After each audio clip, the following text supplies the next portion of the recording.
Welcome to the New Chemists podcast. We are so glad you are listening.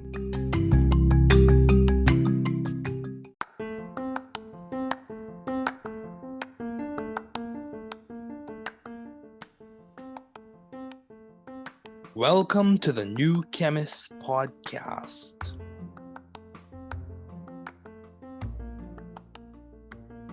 Bienvenidos al podcast del nuevo químico. Καλώς ήρθατε στο podcast του New Chemist. Welkom bij de podcast van The New Chemist.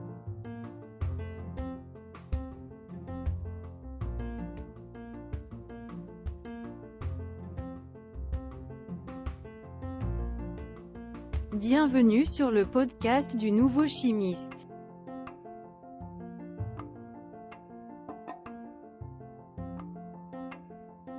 Bem-vindo ao podcast do novo químico.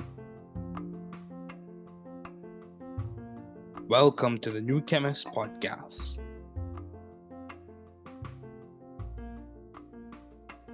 Work hard. Be value driven. You can do it. You can grow and learn it. You can be the difference you and your community needs. Don't give up. We are here, rooting and cheering for you. Don't give up.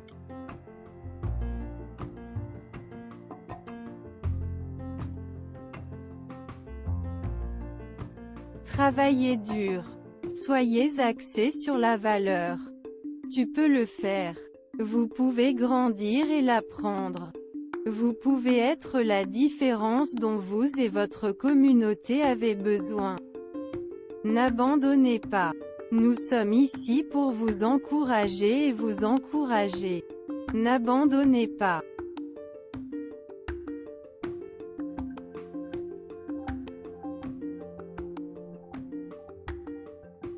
Trabalhar duro. Seja orientado por valores.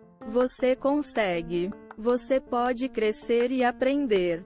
Você pode ser a diferença que você e sua comunidade precisam. Não desista. Estamos aqui torcendo e torcendo por você. Não desista.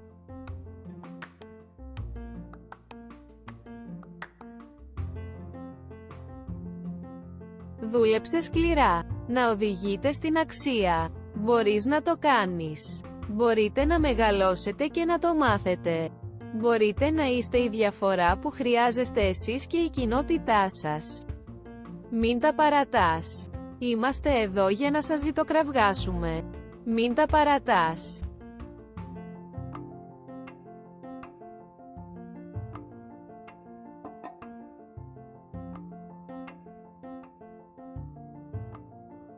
Trabaja duro. Sea impulsado por el valor. Puedes hacerlo.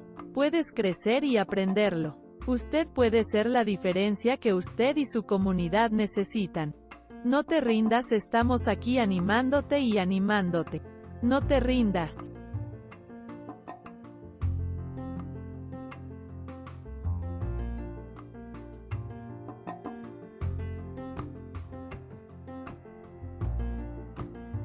Werk hard. Wees waardegedreven. Je kunt het. Je kunt groeien en leren. U kunt het verschil zijn dat u en uw gemeenschap nodig hebben. Geef niet op. We zijn hier om voor je te roten en te juichen. Geef niet op.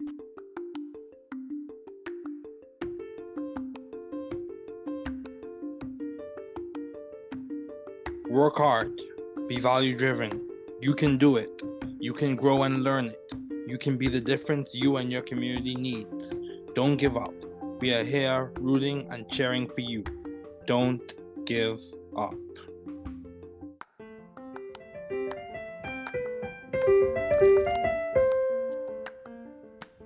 Thanks for listening.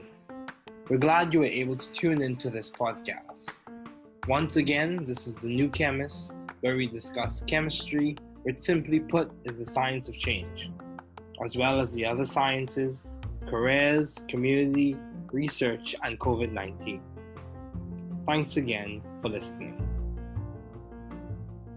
Note, the views on this podcast represent those of my guest and I.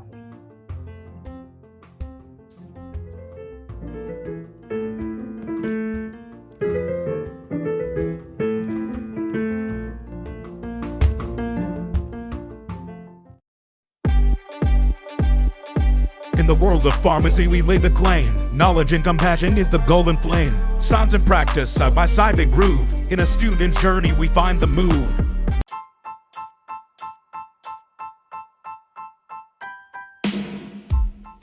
Note: purpose of these episodes not at all for advice or medical suggestions. These are aimed to provide support for peer pharmacists in training in educational and intellectual stimulating ways. Again, these are not at all for medical advice or for medical suggestions. Please see your local state and board certified physician, PA or NP, and pharmacist for medical advice and suggestions. The views in this podcast represent those of my guest, S, and I. Top 300 drugs and their indications. 1 Lortab, hydrocodone/acetaminophen opioid. Pain. 2 Vicodin, hydrocodone/acetaminophen opioid. Pain. 3 Lorcet, hydrocodone/acetaminophen opioid. Pain. 4 Norco, hydrocodone/acetaminophen opioid. Pain. 5 Synthroid, levothyroxine. T4. Hypothyroidism. 6 Levoxyl, levothyroxine T4. Hypothyroidism. 7 Levothyroid, levothyroxine T4. Hypothyroidism. 8 Prinival, lisinopril. ACI. Hypertension/proteinuria.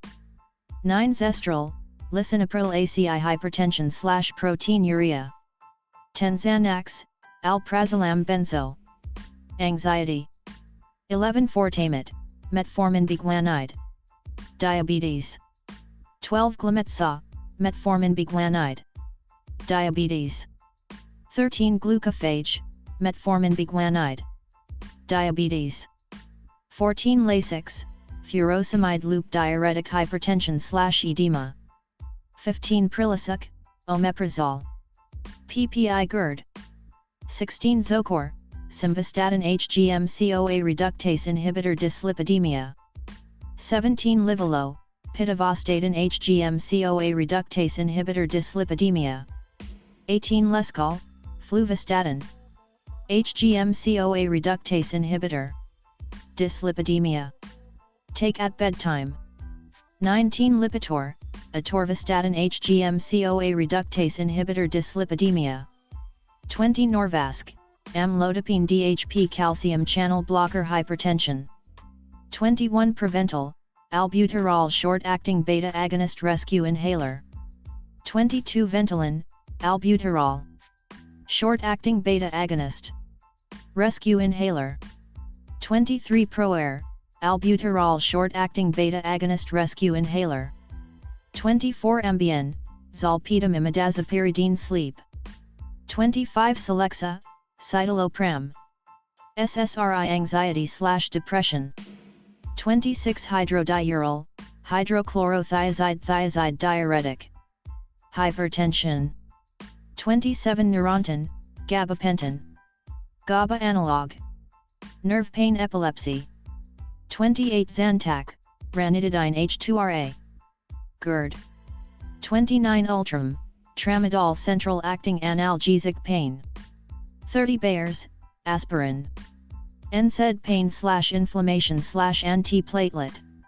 31 Ecitrin, aspirin. NSAID. Pain/inflammation/antiplatelet.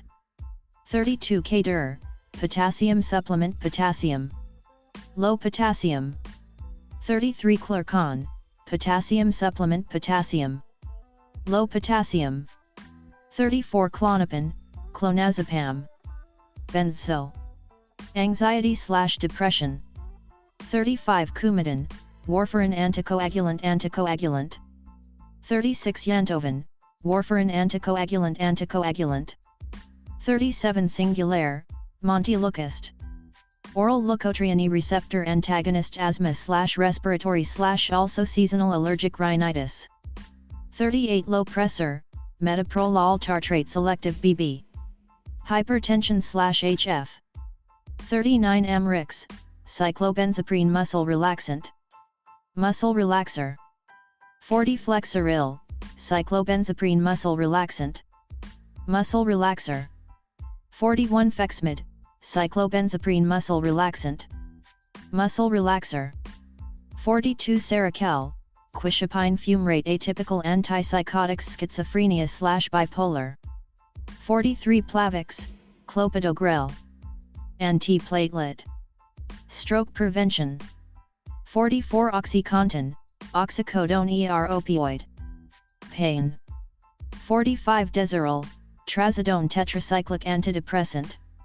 Labeled for depression but usually sedative off-label. 46 Coreg, carvedilol. 47 Mevacor, lavastidine HMO-CoA reductase inhibitor dyslipidemia. 48 Zoloft, sertraline. SSRI. Anxiety/depression. 49 Cymbalta, duloxetine. SNRI anxiety/depression. 50 Percocet, Roxyset, Endocet, oxycodone/acetaminophen CII opioid.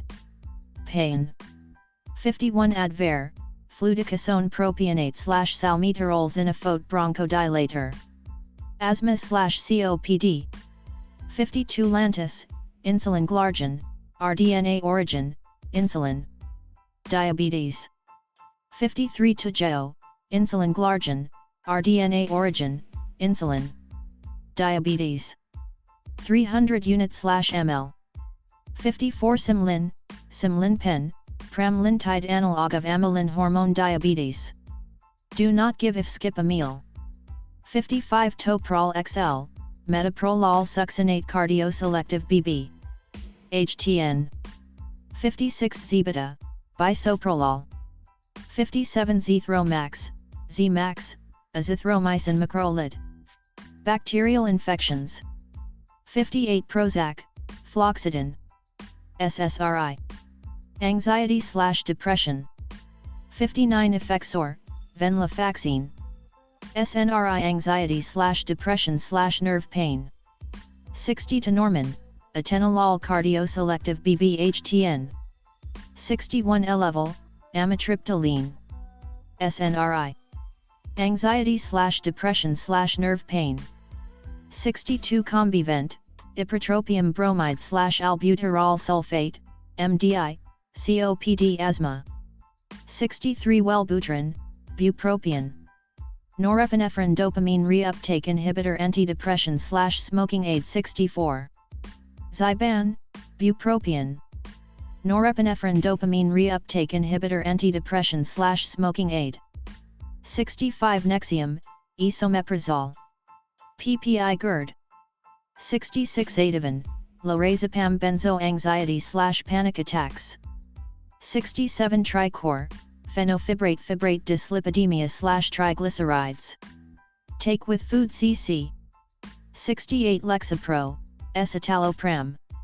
SSRI anxiety/depression. 69 Flonase, fluticasone propionate nasal corticosteroid. Nasal congestion. 70 Deltasone, prednisone. Steroid. Inflammation/allergy/immunosuppression.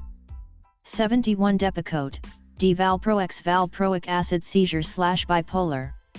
72 Catapres, clonidine alpha agonist hypertension/sedative/ADHD.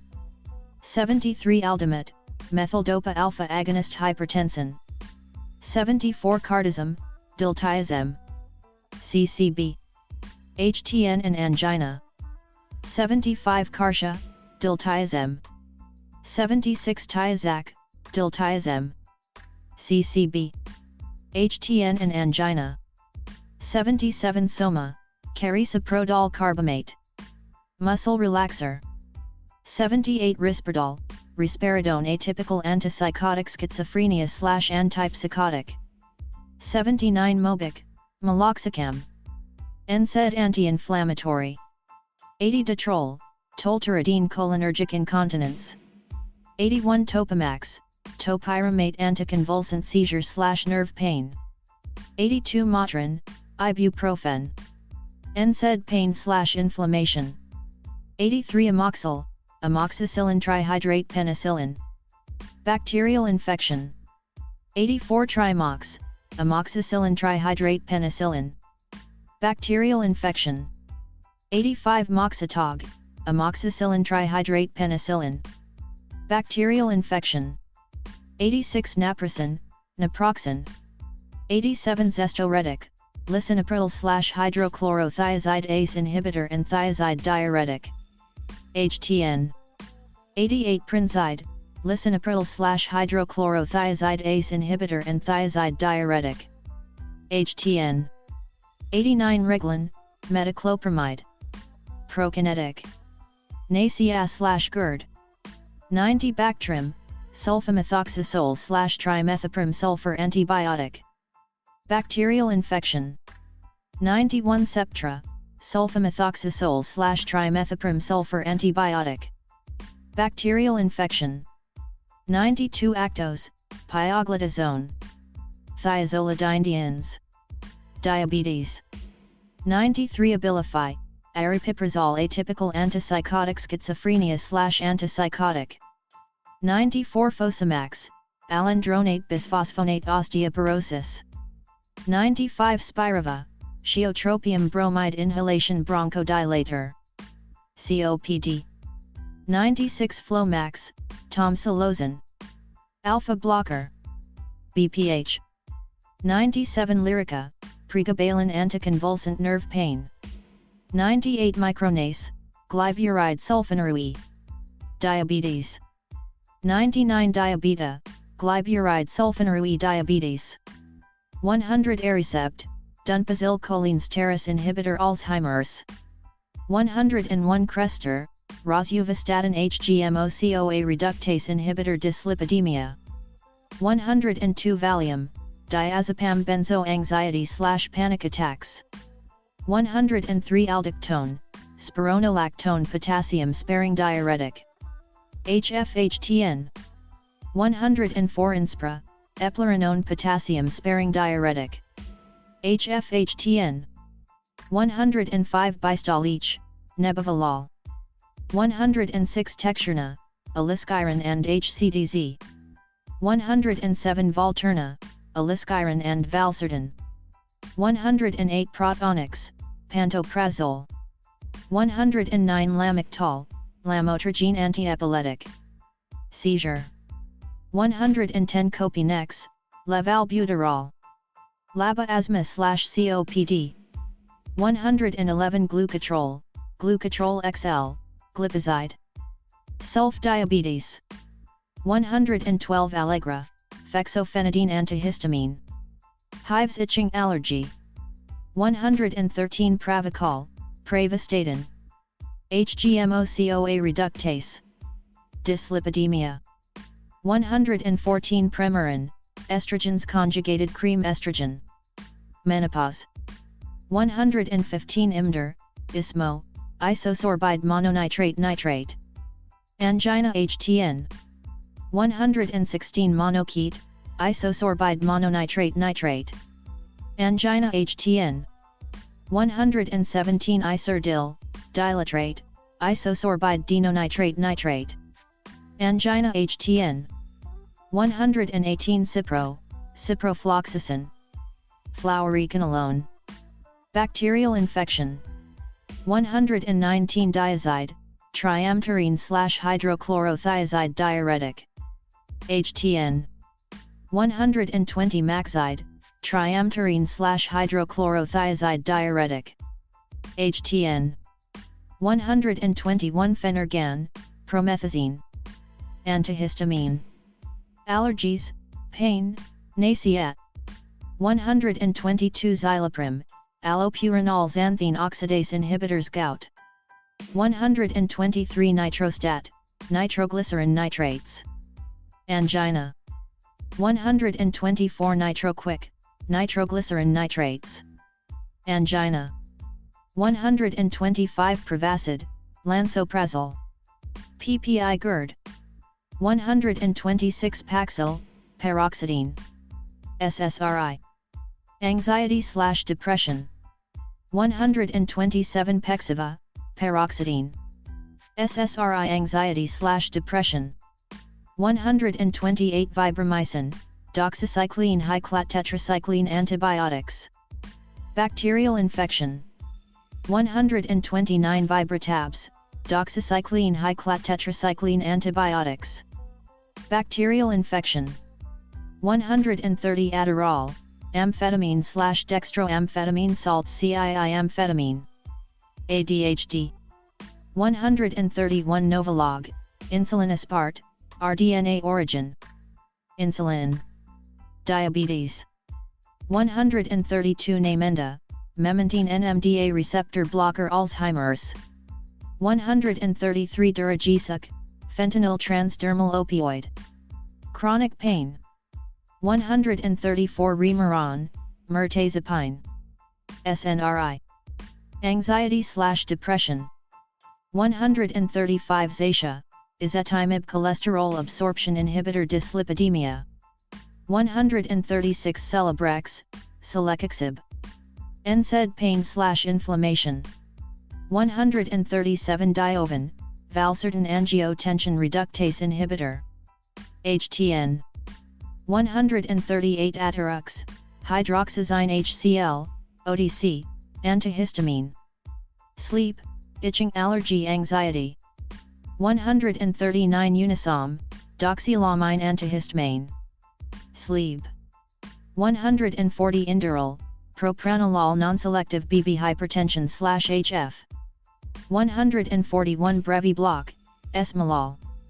142 Inopran XL, propranolol non-selective BB hypertension/HF. 143 Lanoxin, digoxin cardiac glycoside arrhythmia and HF.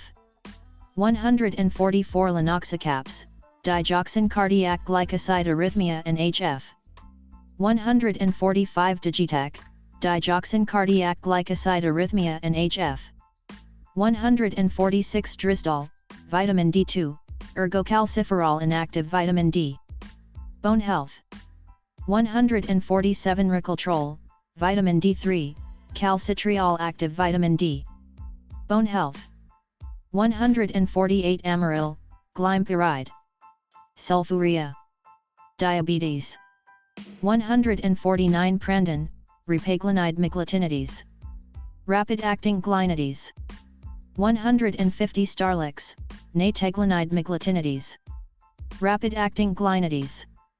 151 Vitarin, ezetimibe/simvastatin cholesterol absorption inhibitor and HGMO-CoA cholesterol. 152 Folate, folic acid. Folic acid deficiency/megaloblastic anemia. 153 Folacin, folic acid B vitamin. Folic acid deficiency/megaloblastic anemia. 154 Pteroyl glutamine acid, folic acid B vitamin. Folic acid deficiency/megaloblastic anemia. 155 Keflex, cephalexin monohydrate Cef antibiotic. Bacterial infection. 156 Vasotec, enalapril maleate. ACI. HTN. 157 Buspir, buspirone azapirone. Anxiety. 158 Tegretol, carbamazepine antiepileptic. Seizure/nerve pain. 159 Carbatrol, carbamazepine antiepileptic. Seizure/nerve pain. 160 Ecatrol, carbamazepine antiepileptic. Seizure/nerve pain. 161 Cozar, losartan potassium. ARB-HTN. 162 Ritalin, methylene, metadate, methylphenidate phenethylamine and piperidine. ADHD. 163 Ditropan, oxybutynin chloride, oral, antispasmodic. Overactive bladder. 164 Ms Contin, morphine sulfate extended release opioid. Pain. 165 Slow Fe, ferrous sulfate. Iron. Anemia. 166 Lidoderm, lidocaine transdermal amide local anesthetic. Pain for local area. 167 Niferex, iron polysaccharide. Iron. Anemia. 168 Cinemet, carbidopa/levodopa dopaminergic agent. Parkinson's. 169 Duopa, carbidopa/levodopa dopaminergic agent. Enteral suspension. 170 Rotary, carbidopa/levodopa dopaminergic agent. Cap.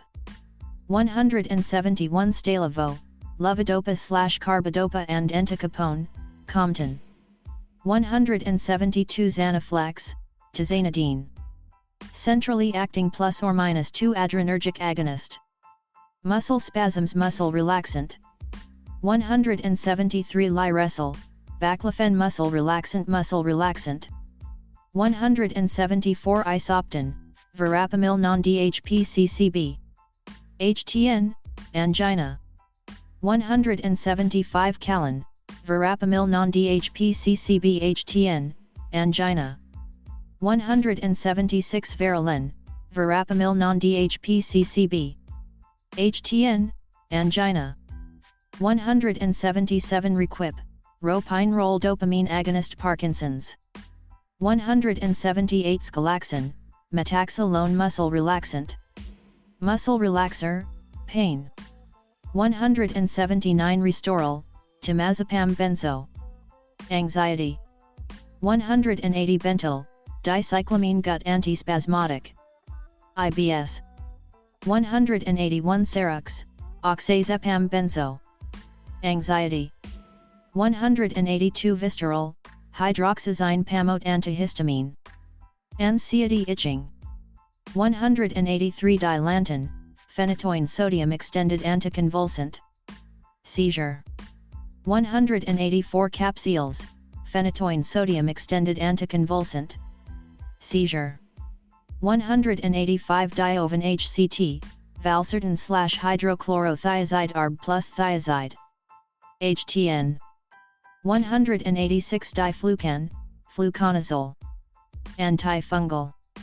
187 Humulin, insulin diabetes. 188 Flovent, fluticasone propionate inhalation steroid and decongestant. 189 Lotrel, amlodipine/benazepril. 190 Xforge, amlodipine/valsartan. CCB/ARB HTN. 191 Azor, amlodipine/olmesartan. CCB/ARB HTN. 192 Phenafen with codeine, acetaminophen/codeine. Pain. 193 Tylenol No. 3, acetaminophen/codeine. Pain. 194 Trileptal, oxcarbazepine anticonvulsant. Seizure. 195 Lithinate, lithium carbonate mood stabilizer. Bipolar disorder. 196 Lithotabs, lithium carbonate mood stabilizer. Bipolar disorder. 197 Lithobid, lithium carbonate mood stabilizer. Bipolar disorder. 198 Mirapex, pramipexole dihydrochloride dopamine agonist. Parkinson's and restless leg. 199 Nistop, Nistadin topical. Antifungal. Fungal infection. 200 Nasonex, Mometasone furoate monohydrate intranasal nasal congestion/allergic rhinitis. 201 Augmentin, amoxicillin/clavulinate potassium bacterial infection. 202 Estrace, estradiol. Menopause. 203 Lotensin, benazepril. ACI. HTN. 204 Tessalin, benzonatate antitussive. Cough. 205 Kenalog, triamcinolone acetonide topical corticosteroid. Itching/rash. 206 Altase, ramipril. ACI. 207 Levaquin, levofloxacin fluoroquinolone. Bacterial infection. 208 Keppra, levetiracetam antiepileptic. Seizure. 209 Giadon, ziprasidone antipsychotic. Always take with food, similar to lurasidone. 210 Latuda, lurasidone antipsychotic. Always take with food, similar to ziprasidone. 211 Fanapt, eloperidone.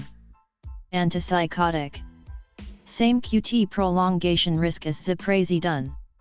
212 Prolixin, flufenazine first generation antipsychotic.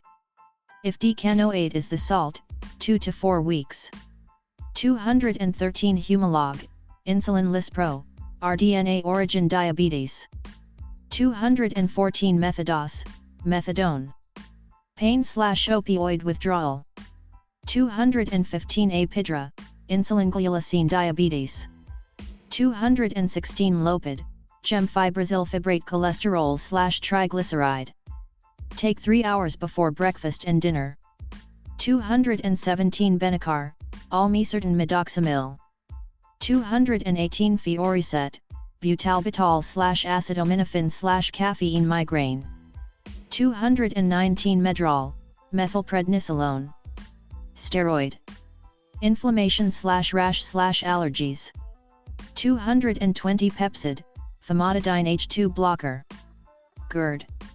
221 Lunsta, esopiclone sedative. Insomnia. 222 Ultracet, tramadol/acetaminophen. Pain. 223 Trexal, methotrexate. Daily for cancer, weekly for RA. 224 Januvia, sitagliptin DPP4 inhibitors diabetes. 225 Cardura, doxazosin. ±1 selective alpha blocker. 226 Javisync, sitagliptin and simvastatin. 227 Janumet, sitagliptin and metformin. 228 Minipress, prazosin. ±1 selective alpha blocker. BPH and HTN. 229 Hytrin, terazosin. ±1 selective alpha blocker. 230 Benicar HCT, olmesartan midoxamil/hydrochlorothiazide arb-and-thiazide. HTN. 231 Actinol, risdronate. Bisphosphonate. Osteoporosis. 232 Imitrex, sumatriptan migraine. 233 Lomodal, diphenoxylate/atropine centrally active opioid. Diarrhea. 234 Antivert, Dramamine, meclizine nausea. 235 Cogentin, benztropine Parkinson's. 236 Feldene, piroxicam. NSAID. Anti-inflammatory/pain. 237 Clethosan, clindamycin oral lincosamide. Bacterial infection. 238 Zovirax, acyclovir herpes, shingles chickenpox. 239 Procardia, nifedipine. DHPCCB-HTN. 240, nifedipine, nifedipine. DHPCCB-HTN. 241 Autolat, nifedipine. DHPCCB-HTN. 242 Bumex, bumetanide diuretic HTN. 243 Vesicare, sulfasalazine bladder relaxant overactive bladder. 244 Acupril, quinapril. ACE. HTN. 245 Trivara, trifazole, Inpress, levonorgestrel/ethinyl estradiol contraceptive. 246 Avandia, rosiglitazone. Thiazolidinediene. Diabetes. 247 Phenergan with codeine, promethazine/codeine cold medicine. Opioid with HH1 antihistamine. 248 Glucovance, glyburide/metformin. Sulfenbiguanide. Diabetes. 249 Novolin 70/30ths, insulin Novolin diabetes. Insulin. 250 metaglip, glipizide/metformin sulf and biguanide. Diabetes. 251 tricycline, tricycline low, trisprintac, trinesa, norgestimate/ethanylistra. Diol contraceptive. 252 zyprexa, olanzapine. Schizophrenia/antipsychotic. 253 yasmin, ocella, drospirenone/ethanyl estradiol birth control. 254 voltaren, diclofenac sodium oral, can also be gel for pain. NSAID. Anti-inflammatory and pain. 255 agranox, dipyridamole/aspirin. Antiplatelet to prevent stroke. 256 Boniva, ibandronate bisphosphonate osteoporosis. 257 Compazine, prochlorperazine phenothiazine class antipsychotic, anti-nausea and anxiety.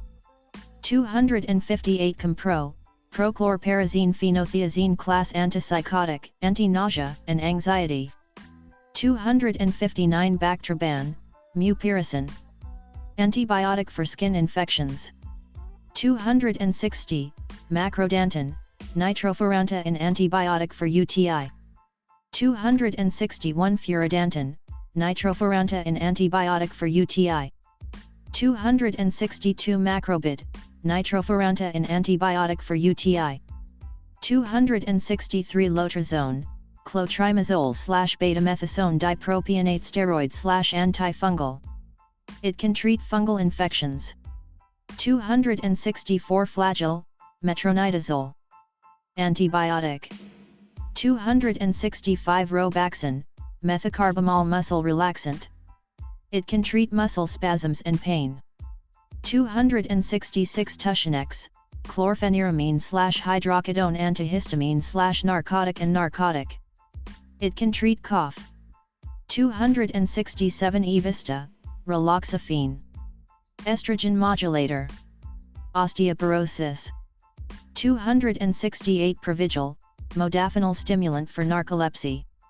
269 Nuvigil, modafinil stimulant for narcolepsy. 270 Carafate, sucralfate antacid. It can treat ulcers. 271 Enablex, darafenicin overactive bladder. 272 Nispan, niacin. Cholesterol medication and vitamin. It can treat high cholesterol and triglyceride levels as well as niacin deficiency. 273 Astelin, azelastine nasal itchy stuffy runny nose.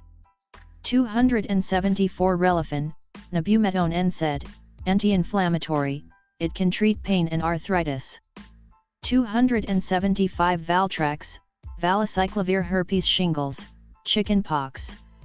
276 Armour thyroid, thyroid, Desicat, T3 and T4 hypothyroid. 277 Zofran, ondansetron. Nausea/vomiting. 278 Acefex, rabeprazole. PPI GERD. 279 Sinequin, doxepin. TCA anxiety/depression. 280 Theocron, Theo24, theophylline anhydrous asthma, emphysema COPD. 281 Chantix, varenicline tartrate. Smoking cessation. 282 Dimoptic, timolol maleate ophthalmic non-selective BB. 283 Betopic, betaxolol. Ophthalmic. Selective BB. 284 Ocupress, cartiolol ophthalmic selective BB. 285 Omnicef, cefdinir. Antibiotic. 286 Levemir, insulin detemir diabetes. 287 Pristic, desvenlafaxine antidepressant. 288 Biota, exenatide. GLP-1 agonist. Diabetes. 289 Lavazza, omega-3 acid ethyl esters triglyceride. 290 Micardis, telmisartan. ARB. HTN. 291 Zalatan, latanoprost glaucoma. 292 Stratera, atomoxetine. SNRI ADHD. 293 Vedids, Pen VK, Vicillin, Penicillin V potassium. 294 Pen VK, Penicillin V potassium. 295 Vicillin, Penicillin V potassium. 296 Atripla, Efavirenz, Emtricitabine, tenofovir disoproxyl fumarate. HIV. 297 Plaquenil, hydroxychloroquine sulfate. Malaria in third world countries, RA, and lupus in first world. 298 Xeroxilin, metolazone thiazide diuretic. 299 Thalidone, chlorthalidone thiazide diuretic. 300 Proscar, finasteride. BPH. 301 Mitusin AC, codeine/guaifenesin cough. 302 Robitussin AC, codeine/guaifenesin cough. 303 Monopril, fosinapril. ACEI. HTN and HF. 304 Prem-Pro, estrogen, conjugated, /medroxyprogesterone acetate estrogen replacement therapy for hot flashes caused by menopause. 305 Patanol, olopatadine ophthalmic. Eye allergic conjunctivitis. 306 Patate, olopatadine ophthalmic eye allergic conjunctivitis. 307 Mavic, Trandolapril. ACIHTN.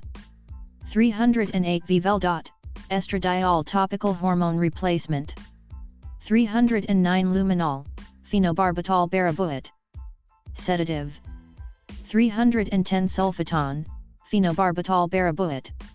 Sedative. 311 Vicoprofen, hydrocodone/ibuprofen opioid. Pain. 312 Orthocycline, Sprintac, Norc estimate/ethinyl estradiol contraceptive. 313 Avalide, irbesartan/hydrochlorothiazide. 314 Hizar, losartan/hydrochlorothiazide ARB and HCTC for HTN. 315 Plendil, felodipine. 316 Yaz, drospirenone/ethinyl estradiol contraceptive. 317 Pulmicort, budesonide inhalation steroid. Asthma. 318 Travatin, Travatin Z, travoprost glaucoma. 319 Zezil, levocetirizine. Antihistamine for allergy. 320 Nasacort AQ, triamcinolone acetonide intranasal allergy symptoms. 321 Loestrin FE, microgestin FE, Junal FE, norethindrone/ethinyl estradiol/ferrous fumarate. Contraceptive. 322 Adipex P, phentermine. Appetite suppression for obesity. 323 Ionamine, phentermine appetite suppression for obesity. 324 Cordarone, amiodarone potassium channel blocker antiarrhythmic.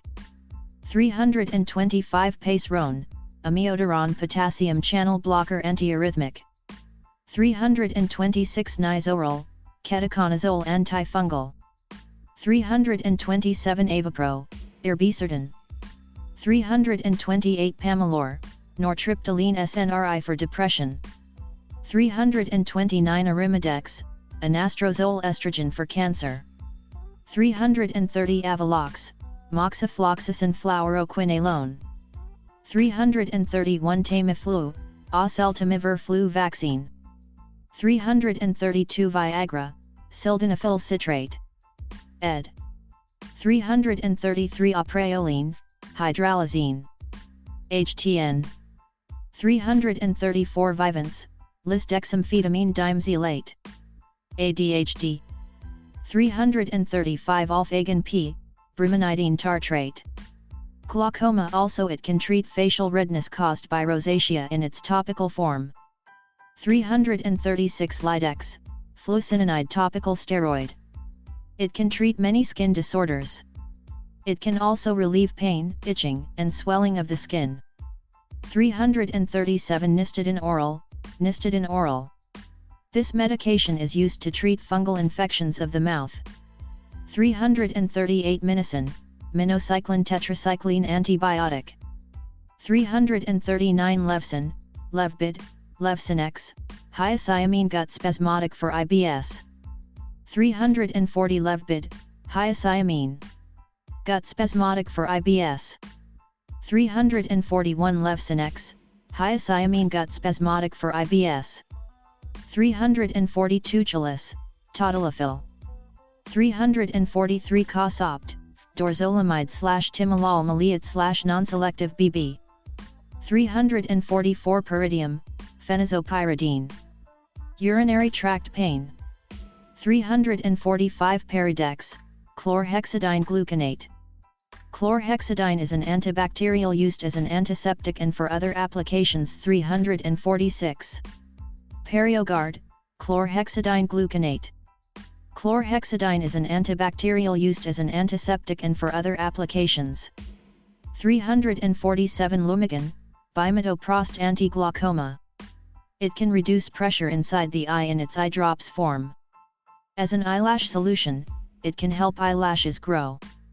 348 Nuvaring, etinogestrol/ethinyl estradiol vaginal. Contraceptive. 349 Prometrium, progesterone oral menopause. 350 Lamisil, terbinafine. Antifungal. 351 Vigamox, moxifloxacin ophthalmic bacterial conjunctivitis. 352 Simicin, tetracycline. Antibiotic. 353 Panmicin, tetracycline antibiotic. 354 Timovate, clobetasol propionate topical steroid itching redness. 355 Provera, medroxyprogesterone acetate contraceptive or endometrial pain. 356 Overal, low/overal, ogestrol, Cris-L, norgestrol with ethinyl estradiol contraceptive. 357 Biaxin, clarithromycin. Macrolide antibiotic. 358 Dmadex, torsemide diuretic. Edema or HTN. 359 Indocin, indomethacin NSAID, anti-inflammatory, it can treat pain. 360 Atacand, candesartan selexetyl arb for HTN. 361 Allegra D, fexofenadine/pseudoephedrine allergy and congestion. 362 Normidine, labetalol. Non-selective BB. HTN. 363 Trandate, labetalol non-selective BB. HTN. 364 Rest ASIS, cyclosporin emulsion ophthalmic. Immunosuppressive agent used to treat chronic dry eye caused from inflammation. 365 Mycardis HCT, telmisartan/hydrochlorothiazide ARB plus thiazide for HTN. 366 Tenoretic, atenolol with chlorthalidone cardioselective BB plus diuretic. 367 Mycolag 2, nistidine/triamcinolone acetonide fungal skin infection and inflammation caused by it. 368 Desogen, Apri, Orthocept, desogestrol with ethinyl estradiol contraceptive. 369 Orapred, prednisolone sodium phosphate. Inflammation, multiple sclerosis, and arthritis. 370 Zymer, gatafloxacin ophthalmic bacterial conjunctivitis. 371 Levitra, vardenafil. Ed. 372 Staxin, vardenafil. Ed. 373 Suboxone, buprenorphine/naloxone opioid withdrawal. 374 Decadron, dexamethasone oral. Inflammation, allergic reactions, and flare UPS of ulcerative colitis. 375 Veramist, fluticasone furoate nasal allergy, congestion, sneezing, itching. 376 Ciprodex, ciprofloxacin/dexamethasone otic treat outer ear infections. 377 Focalin, dexmethylphenidate. 378 lotensin HCT, benazepryl/hydrochlorothiazide ACE and thiazide for HTN. 379 elocon, mometasone furoate topical. Eczema, psoriasis, allergies, and rash. 380 Clarinex, desloratadine antihistamine. It can treat or prevent hives, allergy symptoms. 381 Nolvadex, tamoxifen citrate. 382 Duoneb, ipratropium bromide with albuterol sulfate solution bronchodilator. It can treat COPD. 383 Concerta, methylphenidate. 384 Oxy-IR, oxycodone IR opioid. Pain. 385 Roxicodone, oxycodone IR opioid. Pain. 386 Miralax, polyethylene glycol 3350, NF osmotic laxative. 387 Glycolax, polyethylene glycol 3350, NF osmotic laxative. 388 Zyac, bisoprolol/hydrochlorothiazide selective BB/thiazide diuretic. HTN. 389 Loestrin 24-FE, norethindrone acetate, ethinyl estradiol, ferrous fumarate contraceptive. 390 Calcris, colchicine. 391 Avodart, dutasteride. BPH. 392 Ceftin, cefuroxime oral cef antiobic. 393 Ales, Avianide, levonorgestrel with ethinyl estradiol contraceptive. 394 Mercet, Carava, desogestrel with ethinyl estradiol contraceptive. 395 Nikon 135th, Ortho Novum 135th, norethindrone and ethinyl estradiol contraceptive. 396 Prevnar, pneumococcal vaccine. 397 Lupron, Luprolide. GnRH agonist. Prostate cancer. 398 Zolacard, Gosrelin GnRH agonist prostate cancer. 399 Zytiga, abiraterone androgen biosynthesis inhibitors, prostate cancer. 400 Cazadex, bicalutamide first generation anti-androgen prostate cancer. 401 Firmagon, digorilix GnRH antagonist, prostate cancer. 402 Ranexa, ranolazine. Add-on therapy for stable angina. Reduce oxygen demand, reduce number of attacks. 403 Nimotop, nimodipine non-DHPCCB hemorrhagic stroke. 404 Cardine, nicardipine. CCB. For hypertensive therapy in ischemic stroke patient, labetalol is other option. 405 Osmitrol, mannitol hemorrhagic stroke. 406 Invokana, canagliflozin SGLT2. Diabetes. 407 Farxiga, dapagliflozin SGLT2. Diabetes. 408 Jardiance, empagliflozin SGLT2. Diabetes. 409 Precose, acarbose alpha glucosidase inhibitor diabetes. No meal, no drugs. 410 Glycet, miglitol. Alpha glucosidase inhibitor. Diabetes. No meal, no drugs. 411 Envirase, scarinavir mesylate not scarinavir soft gel capsule. Sources for this episode include WHO publications, drug manuals, medicine handbooks, journals and compendium. Pharmacology, basics. 1. Pharmacology, body of knowledge concerned with the actions of chemicals on biological systems. 2. Medical pharmacology, use of chemicals in prevention, diagnosis and treatment of disease. 3. Toxicology, concerned with undesirable effects of chemicals on biological systems. 4. Pharmacokinetics, what the body does to the drug, absorption, distribution, metabolism, excretion. 5. Pharmacodynamics, what the drug does to the body. 6. Onset of action, how much of drug comes into circulation to produce effect, determined by route of administration and drug dosage. When you increase drug dosage, the concentration of drug in the blood will also increase. 7. Duration of action is affected by drug dosage. Higher the dosage, rate of distribution, rate of metabolism, rate of excretion. 4. Minimum effective concentration, amount of drug required to produce a therapeutic effect. 5. Duration of action, time between the rise to the decline at minimum effective concentration for therapeutic effect.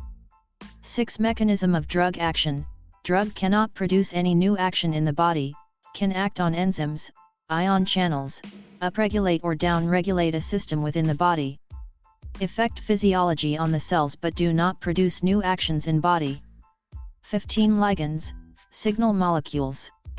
16. Ra, receptor existing in an active state. 17. Ri, receptor existing in an inactive state. 18. External receptor site, ligand binds outside plasma membrane and produces change inside the cell. 19. Internal receptor site, drug goes inside the cell, binds to receptor inside the cell, moves to nucleus, to produce desired effect. 20. Mechanisms of agonist-mediated activation, ion channels. G protein coupled receptors. Receptor tyrosine kinase. Intracellular hormone receptors. 17. Ion channel, ligand-gated voltage-gated. Second messenger regulated. 1/6. Pharmacology, basics. 18. Ligand-gated ion channel, drug binds to ion channel, activating it to open, sodium enters triggering an action potential. 19. Voltage-gated ion channel, change in charge, potential, between inside the cell and outside the cell causes the channels to open to maintain internal homeostasis. Inside the cell the charge is between -70 MV to -90 MV to open the gate to maintain internal homeostasis. 20. Second messenger regulated, various second messengers that regulate certain channels by opening and closing them. Calcium, CAMP. CAMP cause activation of enzyme which triggers signal transduction pathway. 21. G protein coupled receptors, a signal receptor protein in the plasma membrane that responds to the binding of a signaling molecule by activating a G protein. Also called a G protein linked receptor. 22. Receptor tyrosine kinases. 1. Insulin binds to tyrosine kinase receptor. 2. Tyrosine kinase receptor undergoes autophosphorylation. 3. Insulin receptor is activated. 4. Downstream cascade of signals. 5. Final signal is to recruit glucose transporters, GLUT, move from cytosol to plasma membrane and take glucose into tissues for utilization or storage. 23. 3 amino acid with hydroxyl groups, serine, tyrosine, threonine.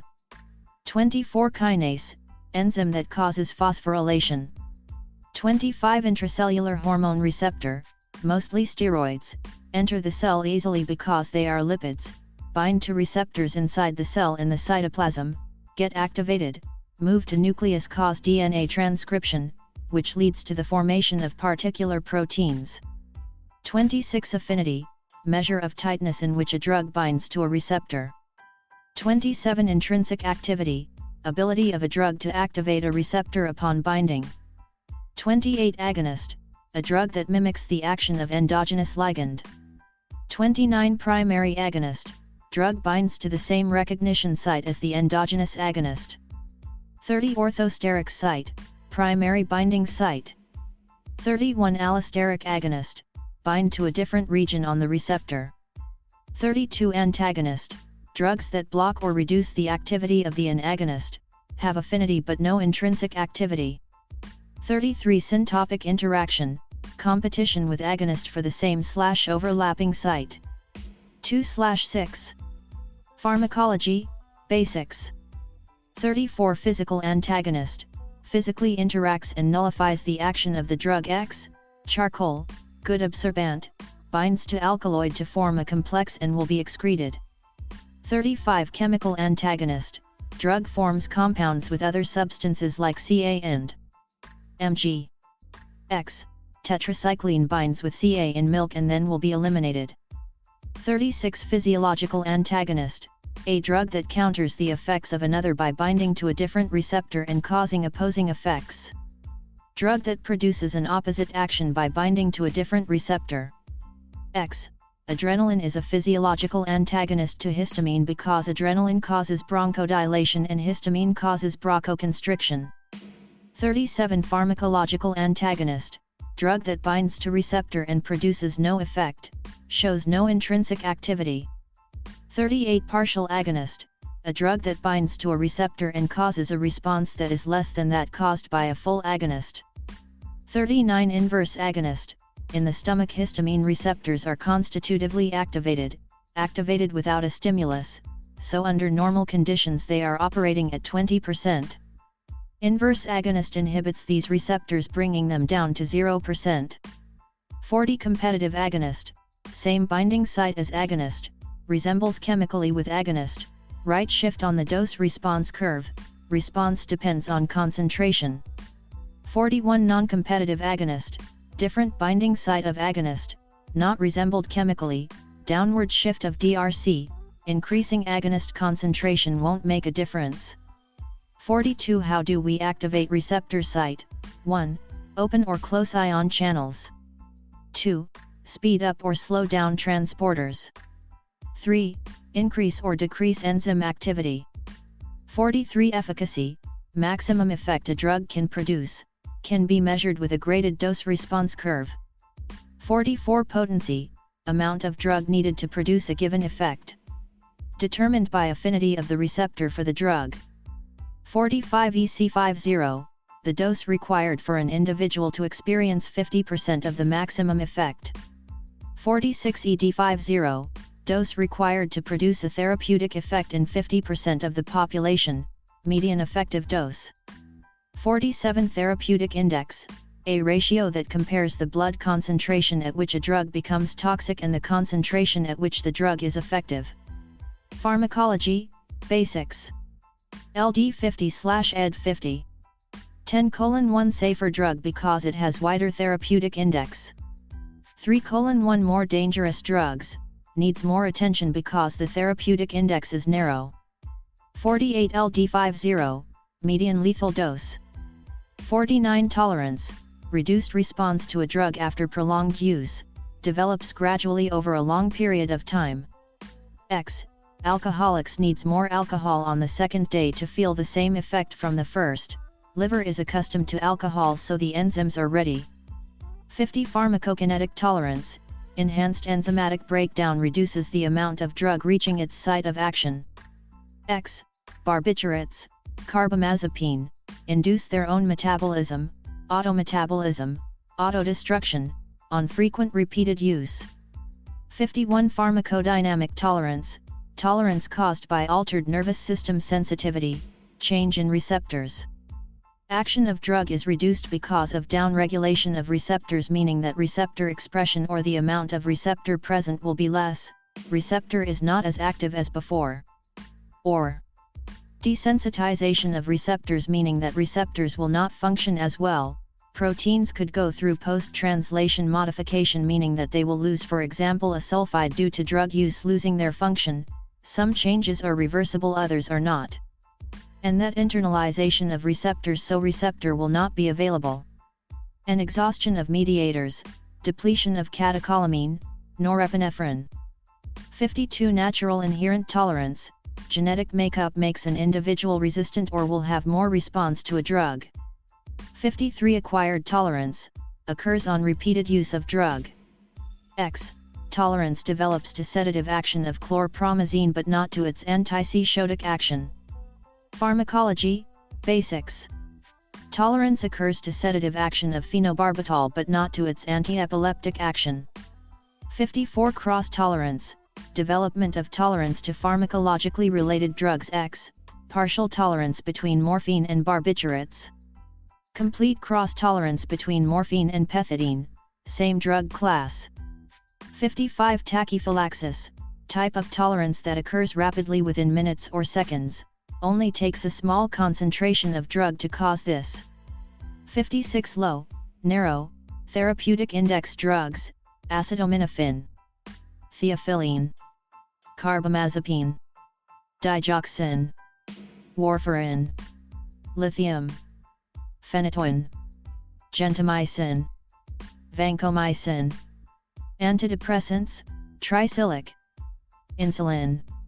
57 high, wide, therapeutic index drugs, NSAIDs benzodiazepines.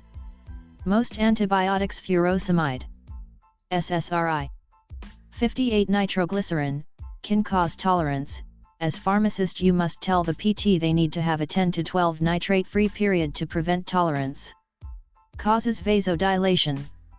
59 synergism, one drug is going to have an additive effect with another drug, increasing efficacy. Action of one drug is facilitated or increased by another drug.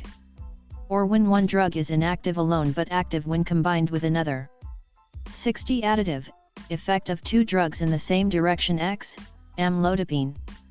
Pharmacology, basics. 61 amlodipine and atenolol, antihypertensive. Amlodipine is a calcium channel blocker and atenolol is a beta blocker. Both work to reduce hypertension and act on different places in the heart. 62 glibenclamide and metformin, hypoglycemic.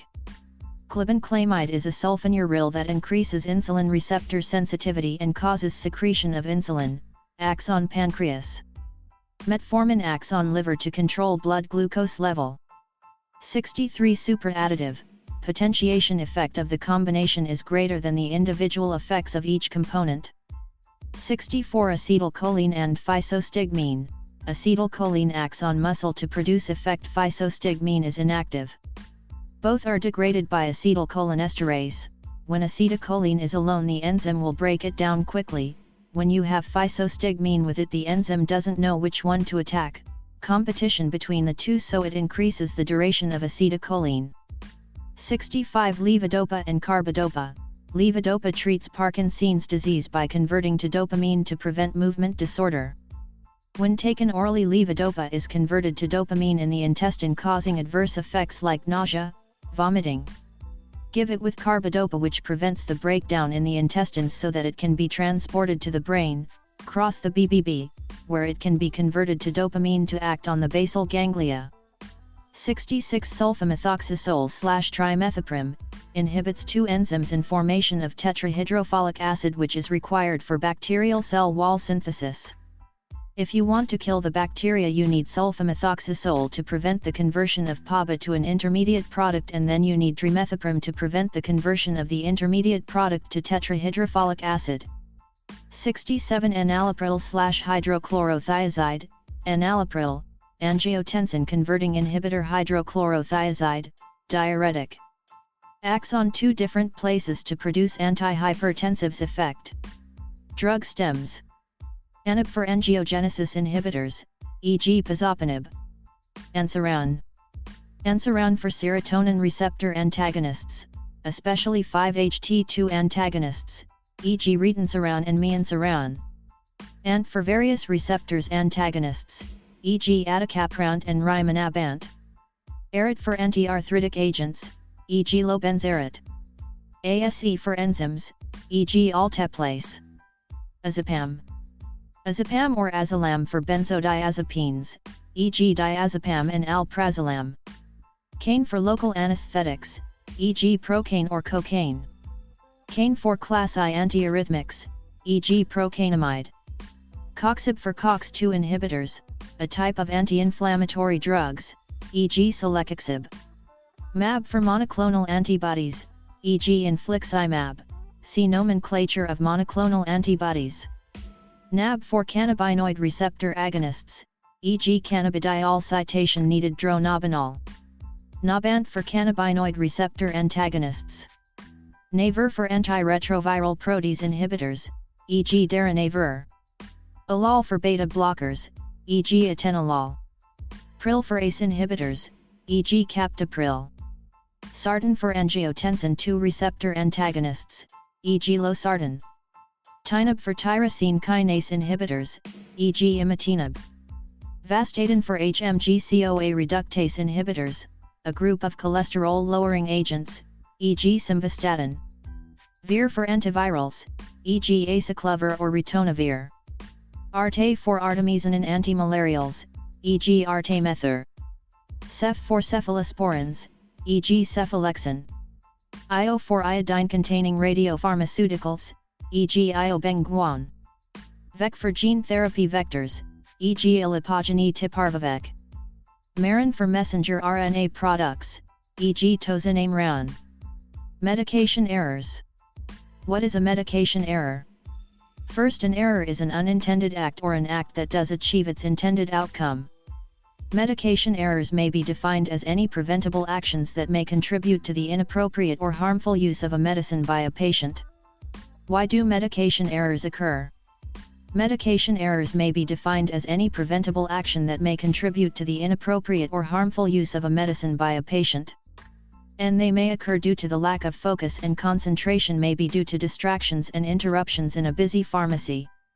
And they may occur when prescriptions and medication order are not clearly written. And also, they may occur due to the misuse and misinterpretation of abbreviations. What are the 5 rights of safe medication use? 1. The right patient. 2. The right drug. 3. The right time. 4. The right dose. 5. The right route of administration. 6. The right focus on individual performance and overlook crucial system components that contribute to errors.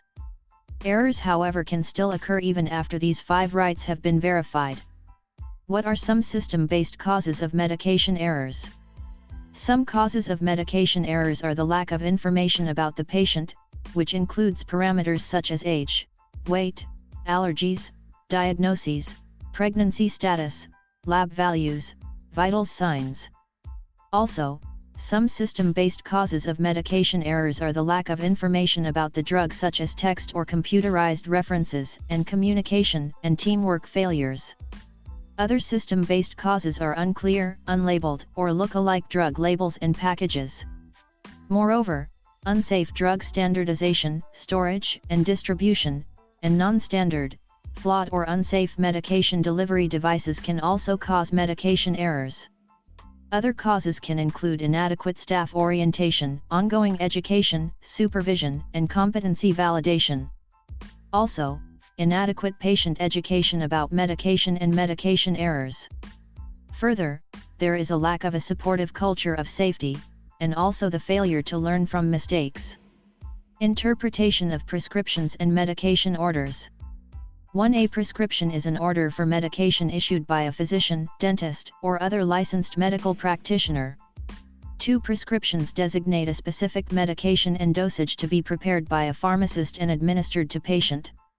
3. May be presented at the pharmacy by the patient or sent directly to the pharmacy by telephone, fax, or other electronic means, e.g. e-prescriptions. Pharmacist reduces to written form or computer entry.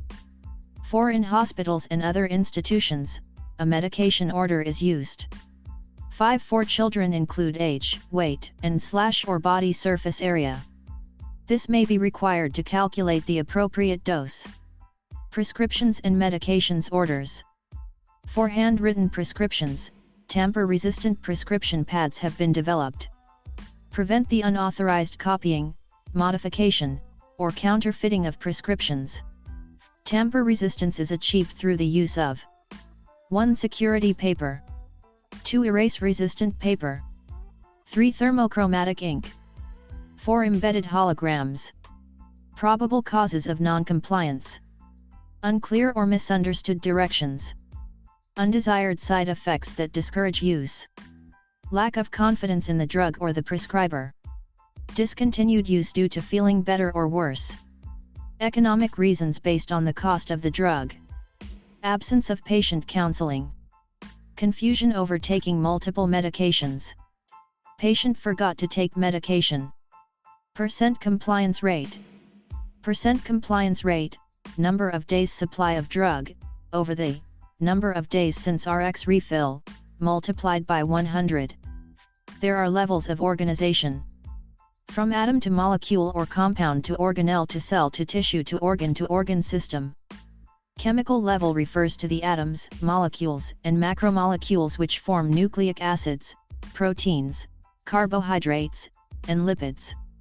Cellular level refers to the atoms, molecules, macromolecules, which form the functional and structural unit of life, and basic and specialized functions.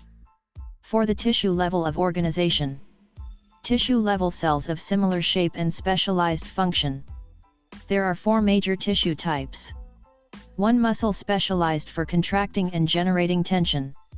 2 nervous specialized in impulse production and transmission.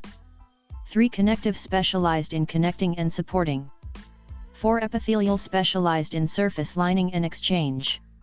Organs level and organ system level.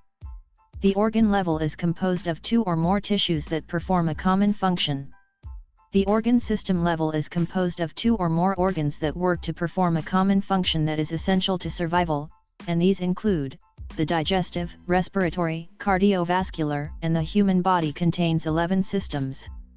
The organism, this is a collection of body systems working together to maintain life. The parts of an organism strive to maintain an internal balance, and this includes homeostasis. Levels of structural organization. 1. Circulatory system: heart, blood, and blood vessels. Digestive system: mouth, pharynx, esophagus, stomach, small intestine, large intestine, salivary glands, exocrine pancreas, liver, and gallbladder. Respiratory system: nose, pharynx, larynx, trachea, bronchi, and lungs. Urinary system: kidneys, ureters, urinary bladder, and urethra. Skeletal system: bones, cartilage, and joints. Muscular system: skeletal muscles. Integumentary system: skin, hair, nails. Immune system: lymph nodes, thymus, bone marrow, tonsils, and adenoids. Nervous system: brain, spinal cord, peripheral nerves, and special sense organs. Homeostasis: the maintenance of a stable internal environment. 37 degrees Celsius, pH 7.3 to 7.4. The internal environment is made of the extracellular fluid or ECF. Homeostatic control systems: network of body components that operate to maintain a given factor in the internal environment relatively constant around an optimum level. These include local intrinsic controls which are inherent, or built into a particular organ. There are also systemic, extrinsic, controls outside of an organ, involves neural and endocrine regulation, and coordinate various organs and systems. Negative feedback loops. Negative feedback loops operate by maintaining homeostasis by detecting a deviation from a set point and acting to restore that set point. 4 components of a negative feedback loop. 1 controlled variable. 2 sensor. 3 control center. 4 effector. All the feedback mechanisms that maintain homeostasis use negative feedback. Stimulus to sensor to control to the effector. Other regulatory mechanisms. There are also positive feedback loops. 1 in positive feedback loops, they continue increasing a change. 2 in positive feedback loops, the controlled variable moves in one direction. An example of positive feedback loops is uterine contractions. Steps. 1 nerve impulses from the cervix are transmitted to the brain. 2 the brain stimulates the pituitary gland to secrete oxytocin. 3 the oxytocin is carried in the bloodstream to the uterus. 4 the oxytocin stimulates uterine contractions and pushes the baby toward the cervix. 5 the head of the baby pushes against the cervix. There is also feed-forward mechanisms. Feed-forward mechanisms anticipate change and respond to that change before it happens and maintains stability. Examples of this are watering of mouth, salivation, as a result of sight, smell, or thought of food. Also, there is a rise in respiration before exercise, as well as the increased secretion of insulin as a result of food in the digestive tract, and this avoids excessive rise of glucose in blood after the meal. There is also homeostasis. Homeostasis is a condition of equilibrium, balance, in the body's internal environment. Homeostasis helps the body maintain an almost constant internal environment. This is tied to a dynamic condition, and there is a narrow range which is compatible with maintaining life. For example, blood glucose levels range between 70 to 110 mg of glucose/dl of blood. Moreover, the whole body contributes to maintaining the internal environment within normal limits. Additionally, there is homeostatic balance. However, homeostasis can be disrupted, due to physical insults such as intense heat or lack of oxygen. Additionally, changes in the internal environment such as the drop in blood glucose due to the lack of food. Also, there is physiological stress such as the demands of work or school. Furthermore, there are disruptions which can be mild and temporary in which balance is quickly restored. However, they can be intense and prolonged which involve poisoning or severe infections. Homeostatic and body fluids. Homeostasis also involves maintaining the volume and composition of body fluids which are important. Body fluids are defined as dilute, watery solutions containing dissolved chemicals inside or outside of the cell. There is also intracellular fluid, which is the fluid within cells. Furthermore, there is extracellular fluid, which is the fluid outside cells, and this also includes the interstitial fluid which includes the extracellular fluid between cells and tissues. We can also view the body as an open system, which exchanges materials and energy with its surroundings. Further, in terms of the percentage of water for a newborn infant, it is made of 80% water, an adult male is made of 60% water, and an adult female is made of 50% water. Elderly people can be made of about 45% water. Also, it is worth noting that the extracellular fluid includes the plasma, the interstitial fluid and the transcellular fluid which is located in specific anatomical areas.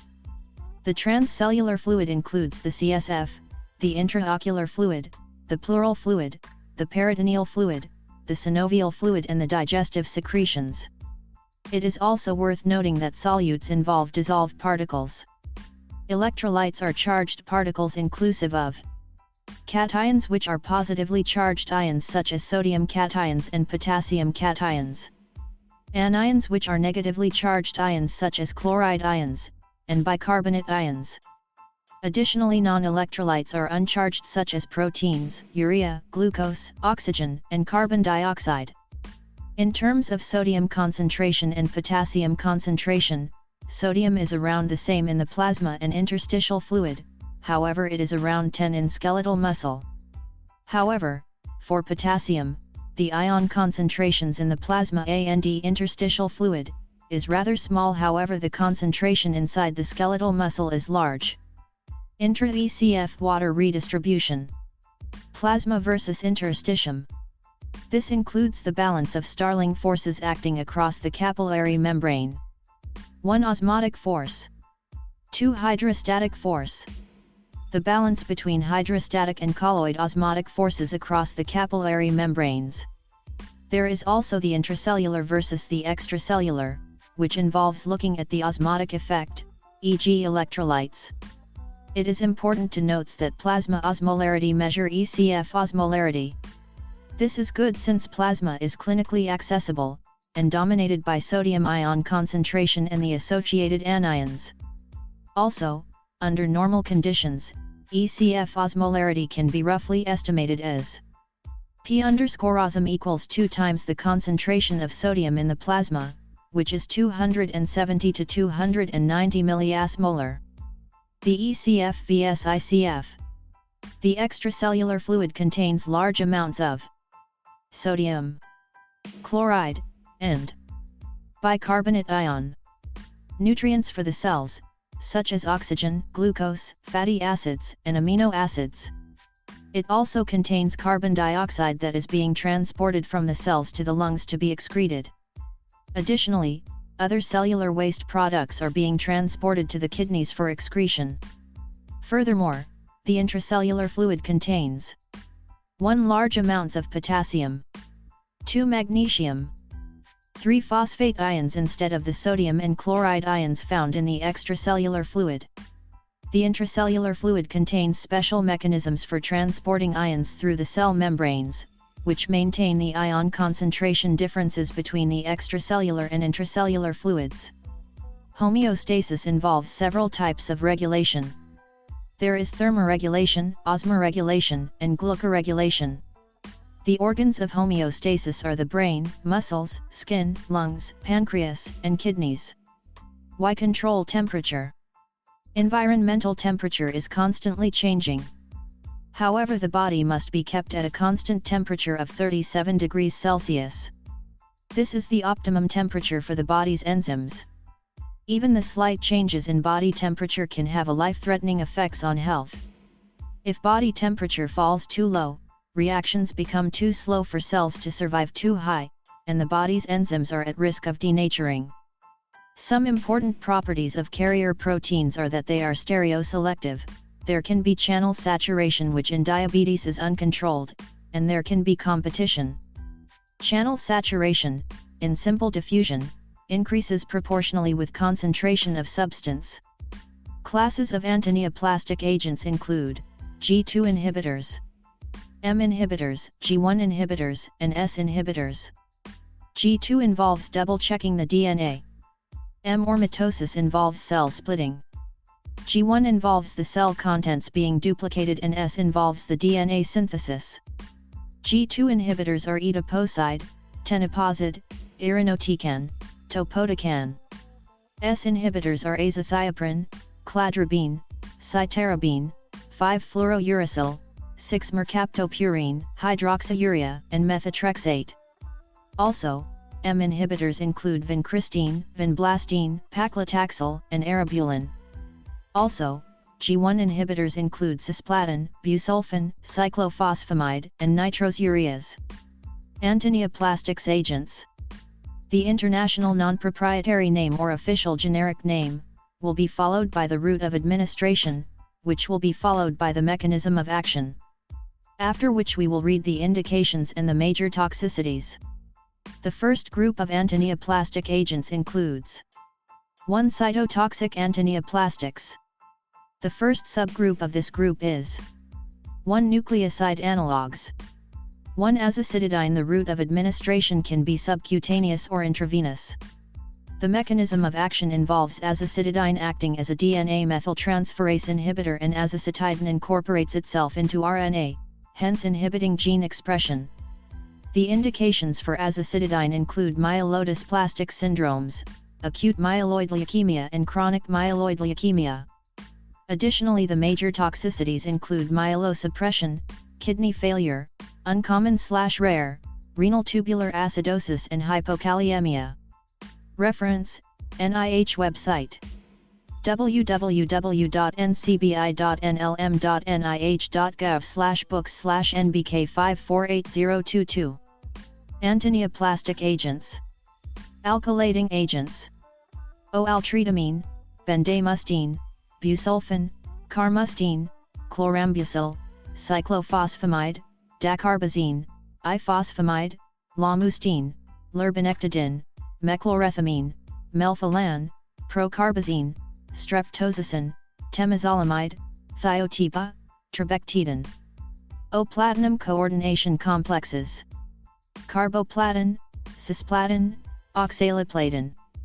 Antibiotics, cytotoxic. O-bleomycin, dactinomycin, daunorubicin, doxorubicin, epirubicin, idarubicin, mitomycin, mitoxantrone, plicamycin, valrubicin. Antimetabolites. O-antifolates, methotrexate, pemetrexed, pralatrexate, trimetrexate. O-purine analogues, azathioprine, cladribine, fludarabine, mercaptopurine, thioguanine. O-pyrimidine analogues, azacitidine, capecitabine, cytarabine, decitabine, floxuridine, fluorouracil, gemcitabine, trifluoridine/tiprazil. Biologic response modifiers. O-aldesleukin, IL-2, denileukin diftitox, interferon gamma. Histone deacetylase inhibitors. O-belinostat, panobinostat, romidepsin, vorinostat. Hormonal agents. O-antiandrogens, abiraterone, apalutamide, bicalutamide, cyproterone, enzalutamide, flutamide, nilutamide. O antiestrogens, including aromatase inhibitors anastrozole, exemestane, fulvestrant, letrozole, raloxifene, tamoxifen, toremifene. O gonadotropin-releasing hormone analogues, digorilix, gosrelin, hystrelin, luprolide, rilugolix, triptorelin. O peptide hormones, lanreotide, octreotide, pasireotide. Monoclonal antibodies. O alemtuzumab, atezolizumab, avelumab, bevacizumab, blinatumomab, brentuximab, semiplimab, caduximab, daratumumab, dinutuximab, dostarlimab, durvalumab, elotuzumab, gemtuzumab, enotuzumab ozogamicin, ipilimumab, megamulizumab, moxetumomab pseudotox, nicitumumab, nivolumab, ofatumumab, olaratumab, panitumumab, pembrolizumab, pertuzumab, ramucirumab, rituximab, teclistamab, tositumumab, trastuzumab, tremelimumab. Protein kinase inhibitors. O abimaciclib, acalabrutinib, afatinib, alectinib, alpelisib, axitinib, binimetinib, bortezomib, bosutinib, brigatinib, cabozantinib, carfilzomib, siratinib, cobimetinib, copanlisib, crizotinib, dabrafenib, dacomitinib, dasatinib, duvlazib, inazatinib, encorafenib, ontrectinib, erdafitinib, erlotinib, fedratinib, futibatinib, gafatinib, gilteritinib, glasdegib, ibrutinib, idlaisib, imatinib, infigratinib, ivosidenib, ixazimib, lopatinib, larotrectinib, lenvatinib, lorlatinib, midostaurin. Naratinib, nilotinib, niraparib, olaparib, osimertinib, palbociclib, pazopanib, pemigatinib, pexidartinib, ponatinib, regorafenib, ribocicib, rucaparib, ruxultinib, selametinib, sinidegib, sorafenib, sunitinib, talazoparib, trametinib, vanditanib, vemurafenib, vismidegib, zonubrutinib. Taxanes. Ocabazitaxel, docetaxel, paclitaxel. Topoisomerase inhibitors. O-etoposide, irinotecan, tenopozid, topotecan. Vinca alkaloids. Ovinblastine, vincristine, vinorelbine. Moving right along with the next section. Action potential. Resting membrane potential. It is the voltage difference existing across the cell at rest. This exists in all cells. RMP, -70 to 90 MV. RMP is contributed by Na/K-ADPase, 0. Membrane potential. The potential difference between inside and outside the membrane. Due to different concentrations of ions, such as sodium, Na+, high outside, and potassium and large protein molecules inside. Na and ions create positivity outside and inside the cell. 1 resting membrane potential, voltage difference across the cell membrane at rest, typically -70 to -90 MV. 2y is the resting membrane potential -70 MV. 1. Na+/K and ADPase channel pumps 3 Na and out and 2 K and in, making the internal charge more negative to -5 MV2, K and will leave the cell through leaky K channels making the charge to -90 MV3, leaky Na and channels will pump Na and back into the cell making the charge -70 MV4, K and goes back inside to go back to -90 MV. 3 Nernst potential, equilibrium between the K and voltage inside and outside the cell. 4 Depolarization, excitatory post-synaptic potential. Glutamate binds to ligand-gated channel to bring in large amount of Na and Ca and bringing the charge to -55 MV. 5 Hyperpolarization, inhibitory post-sympathetic potential. GABA binds to ligand-gated channel to bring in Cl bringing the charge to -90 MV. 6 Temporal summation, 1 neuron, multiple signals. 7 Spatial summation, multiple neurons firing different signals. 8 Action potential, 1. NA and voltage-gated channels open at -55 MV and close at 30 MV2. When 30 MV is reached, the K and voltage-gated channels will open and K and will leave, bringing the charge to -90 MV. K and is attached to proteins and anions.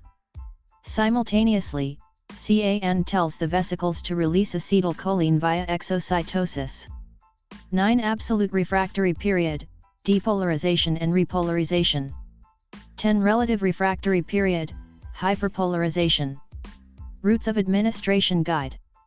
IT intrathecal in the spine. 4 Intravenous. IM intramuscularly. PO by mouth.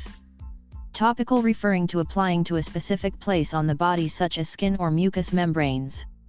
Note, purpose of these episodes not at all, for advice or medical suggestions. These are aimed to provide support for peer pharmacists in training in educational and intellectual stimulating ways. Again, these are not at all for medical advice, or for medical suggestions. Please see your local state and board certified physician, PA or NP, and pharmacist for medical advice and suggestions. The views in this podcast represent those of my guest, S, and I.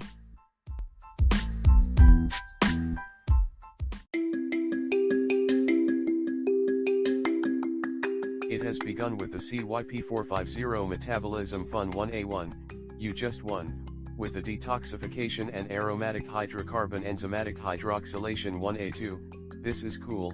Detoxification is its mode again with the oxidation of arylamine, nitrosamine, and caffeine. The facts on the scene, and I hear some people have farms of oxen. 1A2 can bioactivate aflatoxin. 2C9 and 2C19 the metabolism of narrow therapeutic window on the scene. 3A4/5 most honorable, most popular UC. Detoxification, andalkylation and especially with morphine and normorphine. 50% of the drug's reactions metabolism on the scene. 2E1, with its preference for haloalkanes. 1B1, we don't want any consternation, this functions to cause bioactivation, not good UC. Let's look at 2D6, with its andalkylation, oh yeah hydroxylation, and yeah dalkylation. These are just some of the CYPs you see. It's an enzyme in phase 1 of first pass. With its polymorphism, families, and subclass.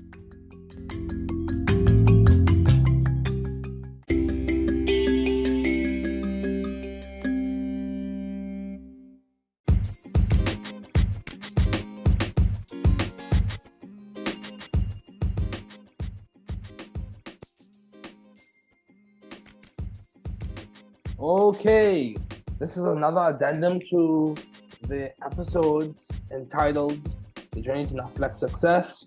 This is another addendum. We're going to be talking about agonists and antagonists and all the different flavors. So agonists are drugs that bind to a cell's receptor in order to mimic the effect of a substance the body naturally produces that binds to the same receptor.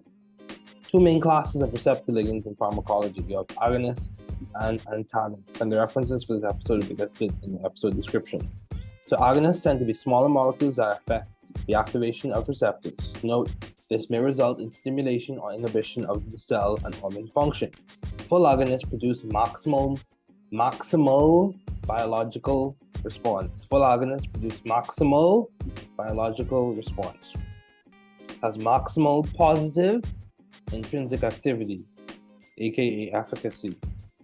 Partial agonists, whereas partial agonists produce partial maximal biological response as compared to full agonists. So partial agonists produce partial maximal biological response. Partial agonists have lower positive intrinsic activity, and they may competitively inhibit full agonists, preventing maximal biological response. So let's run through that again. Full agonists produce maximal biological response. It has maximal positive intrinsic activity, so efficacy. And partial agonists produce partial maximal biological response as compared to full agonists. They have lower positive intrinsic activity, and they may competitively inhibit full agonists, preventing maximal biological response. If the partial agonist is bound to a receptor, the full agonist typically cannot bind. Why use a partial agonist? Full agonists may cause too much activation, resulting in toxicity or receptor adaptation or prolonged use, like desensitization and downregulation.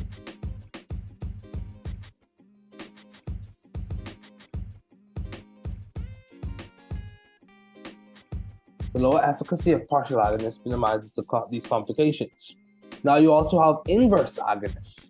These produce opposite biological response to that of the endogenous agonist. Has negative intrinsic activity. Okay. So let's talk about antagonists. Antagonists tend to be larger molecules producing inhibitory effects. An inhibitory effect. There are antagonists that act at the receptor, also known as receptor antagonists. So let's make sure we keep this thing in focus. So antagonists, by definition, have zero intrinsic activity. Antagonists, by definition, have zero intrinsic activity. Full agonists have intrinsic activity of 100%. Maximum biological response. Partial agonists have intrinsic activity greater than 0 but less than 100. Partial agonists can competitively inhibit a full agonist. You also have inverse agonists, so you have intrinsic activity less than 0. And then you also have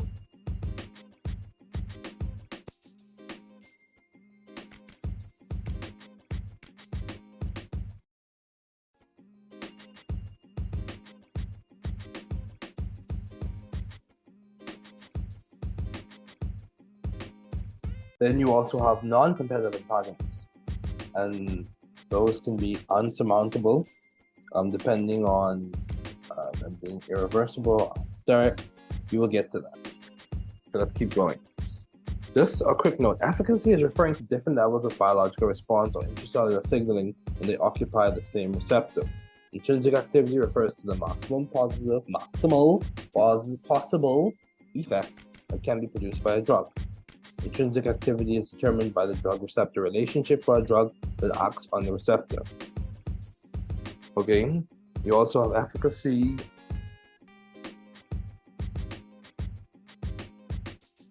You also have affinity, which is the measure of the ability of the drug to bind to its molecular target.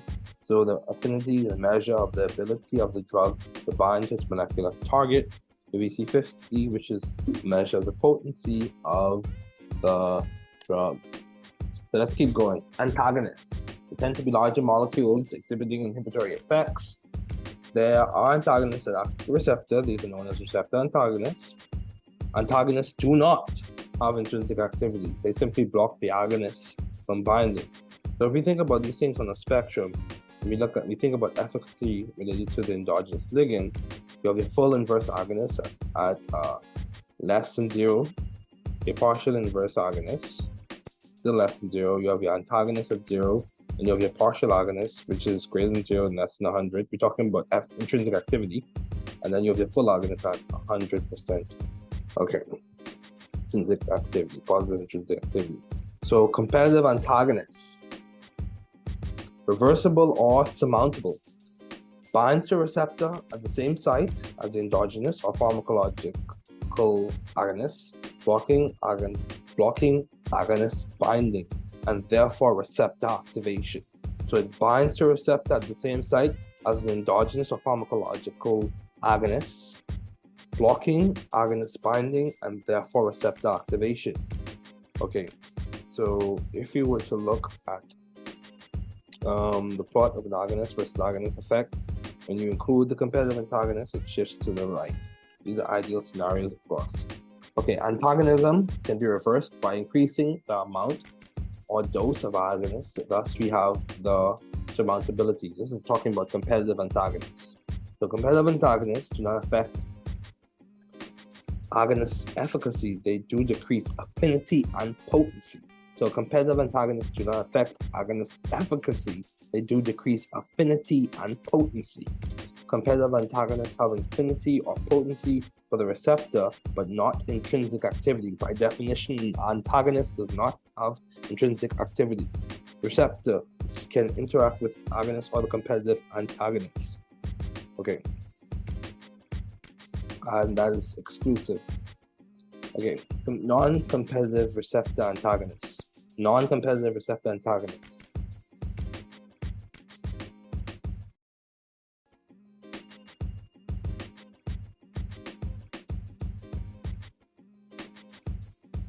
Non-competitive receptor antagonists, unsurmountable. So irreversible binds to the same site as the agonist, not easily displaced, generally irreversible due to the covalent bonds between the antagonist and the receptor, reducing the number of receptors available to the agonist. So just a quick aside, picture a graph of an agonist versus a biological response, with your minimum toxic concentration referenced and noted, and your minimum effective concentration referenced and noted. So let's just think about that. Think about that. And you have your MEC below and your MTC above. So MTC, minimum toxic concentration, minimum effective concentration. This is just picture this graph with these points noted on it. Okay. So with the full agonist and partial agonist starting at the same XY point, ideally, the partial agonist will plateau between the MTC and MEC. The minimum toxic concentration and minimum effective concentration, whereas the full agonist will have a higher biological response and plateau higher. Okay, let's keep going. In the absence of stereoreceptors, the dose response curve will show lower maximum when the agonist is combined with a non-competitive antagonist. However, in the presence of stereoreceptors, there's gradually upgradated upon increasing non-competitive antagonists, a decrease in agonist effect. So, however, in the presence of stereoreceptors, that is gradually upgradated upon increasing non-competitive antagonists, a decrease in agonist effect. So, allosteric non-competitive antagonists. So, allosteric is referring to the other side, and orthosterics is referring to the right binding site. So, binding to the allosteric site modifies the conformation of the primary site, with negative allosteric antagonists resulting in an altered conformation as less responsive to the agonist. So let's wrap this up. Physiological antagonists, molecules that do not bind the same receptor and as the endogenous ligand, but produce an effect opposite to the agonist effect. Molecules that do not bind the same receptor of the endogenous ligand, but produce an effect opposite to the agonist effect. So this is the physiological antagonist. Now a chemical antagonist, as we conclude. Drugs do not interact with agonist receptor, but rather reduce the concentration of the agonist by forming a chemical complex. Let's go through that again. Physiological antagonists, molecules that do not bind the same receptor of the endogenous ligand, but produce an effect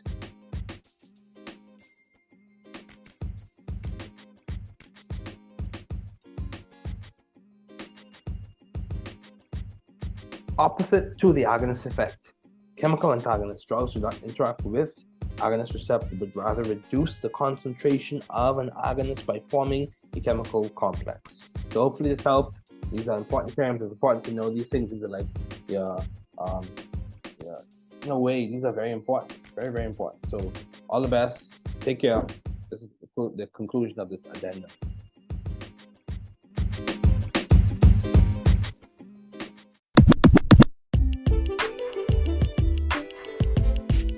DP, NAPLEX, it's dependent on K. The oil to wire partition coefficient of the drug, as well as on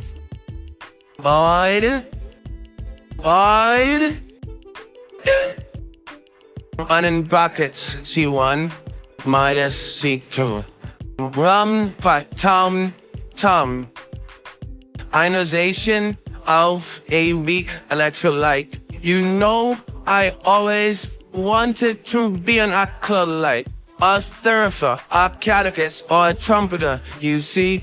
But today we're talking about my good friend, the trumpeter, but less shockingly, in the ionization. So ionization is affected by pH of the medium in which the drug is dissolved. as well as by the pKa. Remember, non-ionized are like the chemical thugs, more liquid, soluble, the diffusive thug, if you will. They are more lipid-soluble than the ionized and partitions more readily. Hopefully by now you realize. Rubber tum tum, let's have a drum roll. Here little beggar boy, oh, that's for the periodic table. Let's talk about the transport process that's not a stable. The actin transport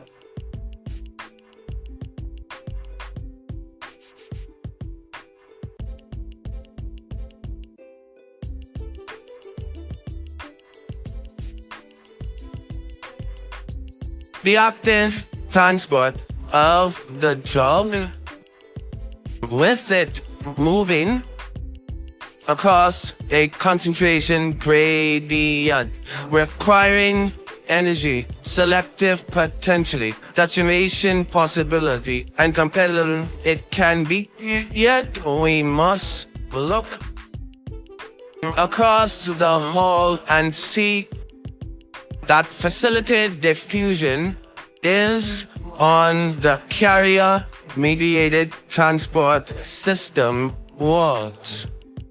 Facilitated diffusion occurs across a concentration gradient and does not require energy.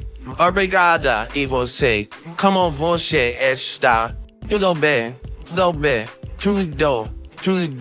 Wow, fala pequeno português. So let's talk in English, por favor. S'il vous plaît. With that paracellular transport, drug transport across tight, narrow junctions between cells or trans-endothelial channels. No, I'm not talking about fire stick, but let me give you a conceptual trick. Paracellular transport involves both diffusion and convective or bulk fill of water and the accompanying water-soluble drugs to the channels. That can be a hint.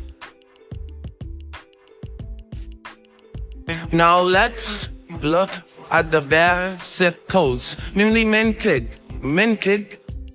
idea in this lyrical scheme.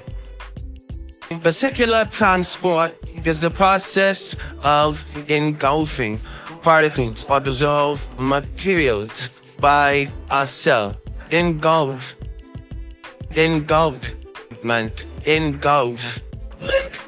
Kino with drinking. Sago with eating. Pinocytosis, engulfment of small solute or fluid volumes. Phagocytosis is engulfment of larger particles. Your macromolecules, generally by macrophages. Endocytosis and exocytosis are the movement of macromolecules into and out of the cell. Biopharmaceutics and drug delivery. This guns.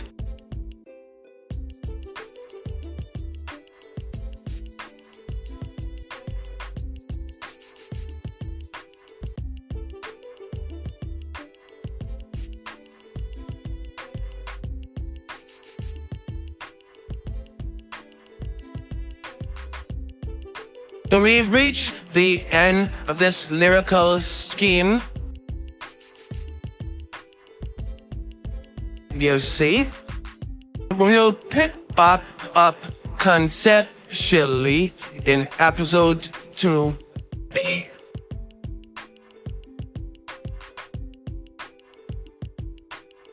Okay, so grateful and humble to be pursuing further study as a pharmacist in the US.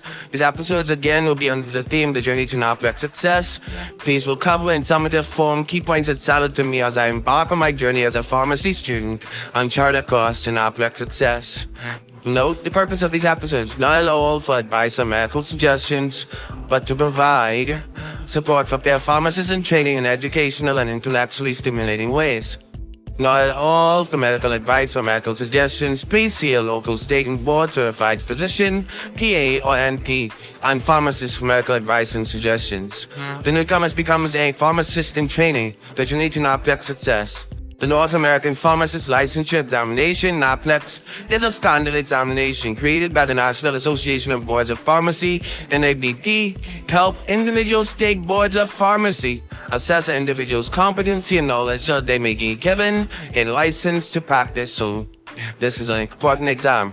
So be abbreviations you want to keep in mind as we conclude. UNSP 34, United States Pharmacopoeia 34, and NF Natural Formulary 29. So, this is the end of the episode. Thanks for listening.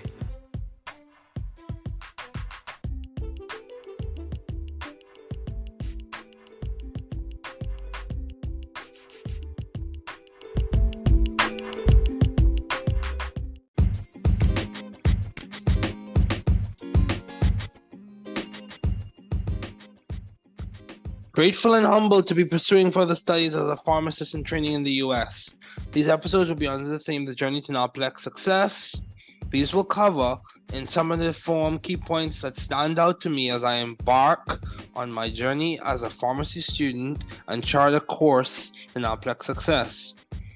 Note the purpose of these episodes. These are not at all for advice or medical suggestions, but to provide support for peer pharmacists in training in educational and intellectually stimulating ways. These are not at all for medical advice or for medical suggestions. Please see a local state and board certified physician, PA or NP, and pharmacist for medical advice and suggestions. The new chemist becomes a pharmacist in training, the journey to NAPLEX Success. So the NAPLEX, the North American Pharmacist Licensure Examination, is a standard examination created by the National Association of Boards of Pharmacy, NABP, to help individual state boards of pharmacy assess an individual's competency and knowledge so that they may be given a license to practice. Some big abbreviations you want to keep in mind: USP, United States Pharmacopoeia 34, and Natural Formulary, NF 29. So this would be episode 2A. So there will be a 2B and there will be a 2C. So this is 2A, episode 2A. So biopharmaceutics and drug delivery systems. So some key ideas we want to keep in mind. Biopharmaceutics is a study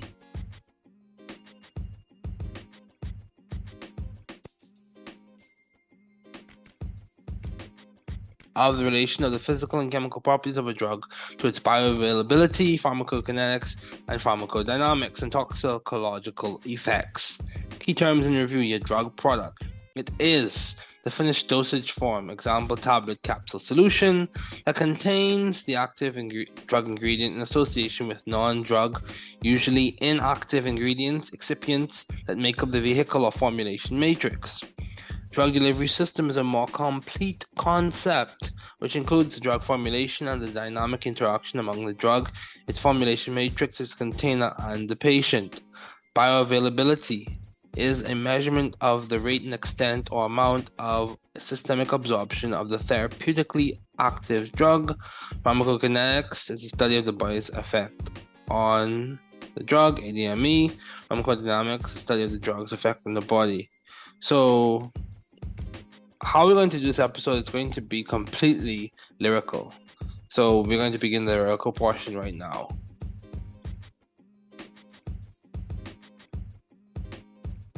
Biopharmaceutics and drug delivery systems. Biopharmaceutics is like a Rubik's Cube, with your 4 ideas making you drool. Bioavailability is a measurement of the rate and extent or amount of systemic absorption. Please take the right portion. The systemic absorption of the therapeutically active drug. Yeah. Biopharmaceutics includes pharmacokinetics. Your A, your D, your M, your E. The effect of the body on the drug with that A absorption, D distribution, M metabolism, and excretion. Biopharmaceutics includes pharmacodynamics with the effects of the drug on the man. We are looking at the relation between drug concentration at the site of the action, its response, which is the main caption. Woo! Then we also consider in biopharmaceutics the toxicologic effects. Lest I forget, the drug product in its formulation matrix or vehicle with the active ingredient and excipients. Lest I forget, the drug delivery with the dynamic menagerie of interactions among the drug, its formulation matrix, its container, and the patient. Continuing on with the spiel, let's drive the drug transport and absorption wheel. Across the cell membrane, the drug molecules enter the bloodstream and are transported to the tissues and organs. Let's look at some key processes in absorption. Transcellular passive, diffusion and partitioning. Paracellular transport, diffusion and convection. Let me add some vocal inflections with your carrier mediated transport and the P glycoprotein mediated efflux, which we'll get to in episode 2b. These general principles are important, you see. These general principles are important to know. These general principles are important so assimilable. Compose P, passive diffusion.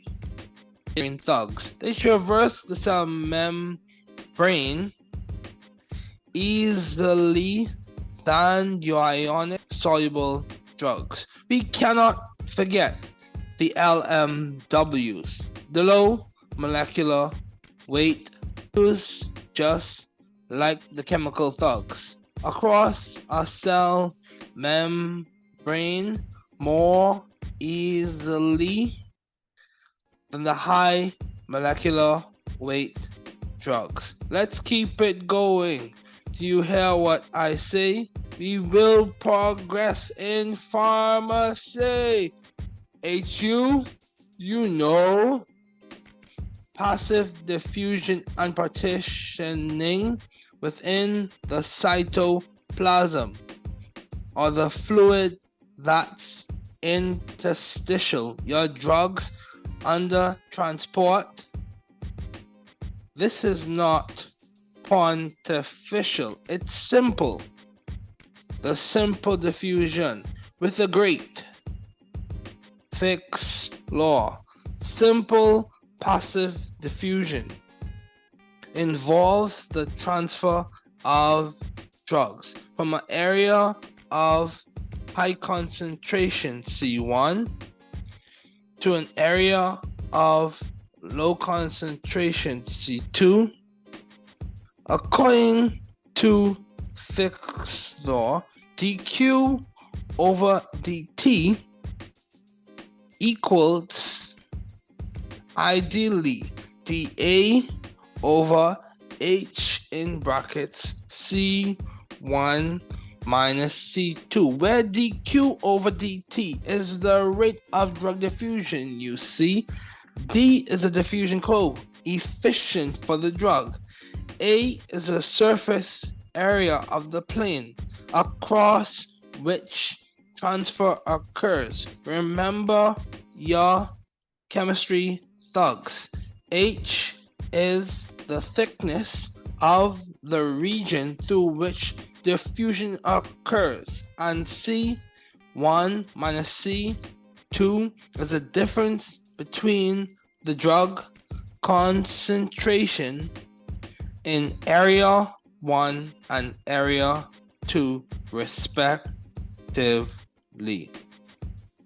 So with the passive drug transport, welcome to my conceptual court. It involves successive partitioning of a solute between aqueous and lipid phases, as well as diffusion within respective phases. Modifying Fick's law, please. Let's applaud. I'm kidding, but we do this to accommodate partitioning of drug. dq over dt equals d times a times k over h in bracket C1 minus C2, where hold it,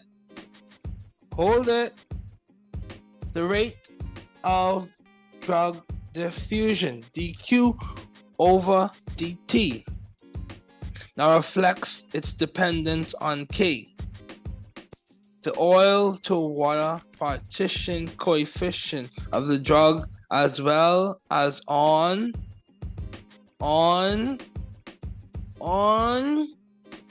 A, and in brackets C1 minus C2.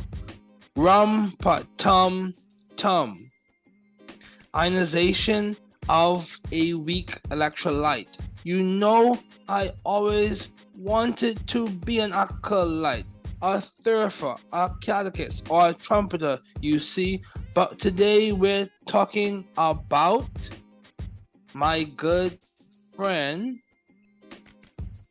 not the trumpeter, but le chatelier, in the ionization.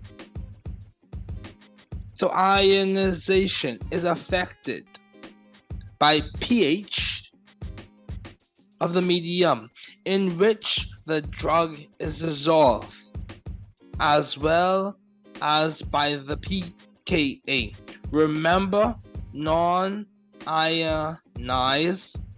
are like the chemical thugs, more lipid soluble, the diffusive plug, if you will. They are more lipid soluble than the ionized, and it partitions more readily. Hopefully by now you realize. Rumpa tum tum, let's have a drum roll. Here, little beggar boy. Oh, that's 4. The periodic table. Let's talk about the transport process that's not a fable. The active transport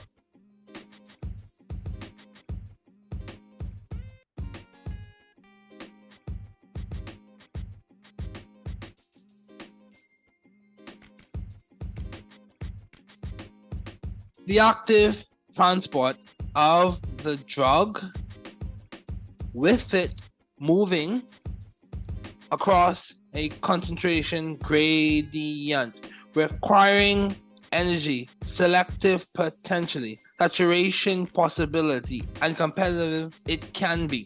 Yet we must look across the hall and see that facilitated diffusion is on the carrier-mediated transport system walls. Facilitated diffusion occurs across a concentration gradient and does not require energy. Obrigada, e você? Como você está? Tudo bem? Tudo bem? Tudo. Wow, fala pequeño português. So let's talk in English, por favor.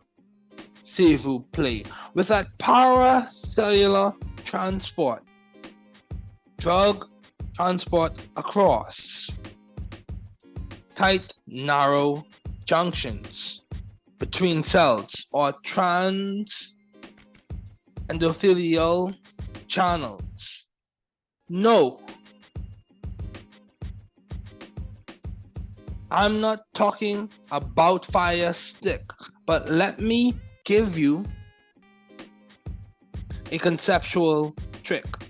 Paracellular transport involves both diffusion and convective or bulk flow of water and the accompanying water-soluble drugs to the channels. That can be a hint. Now let's look at the vesicles. Newly minted idea in this lyrical scheme. Vesicular transport is the process of engulfing particles or dissolved materials by a cell. Engulfment.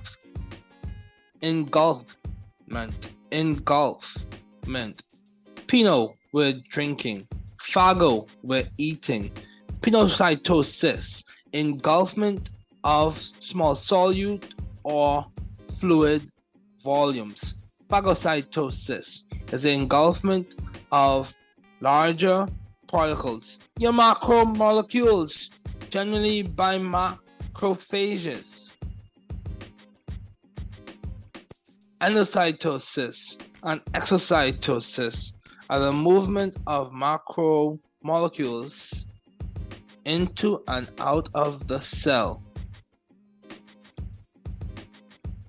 Biopharmaceutics and drug delivery systems.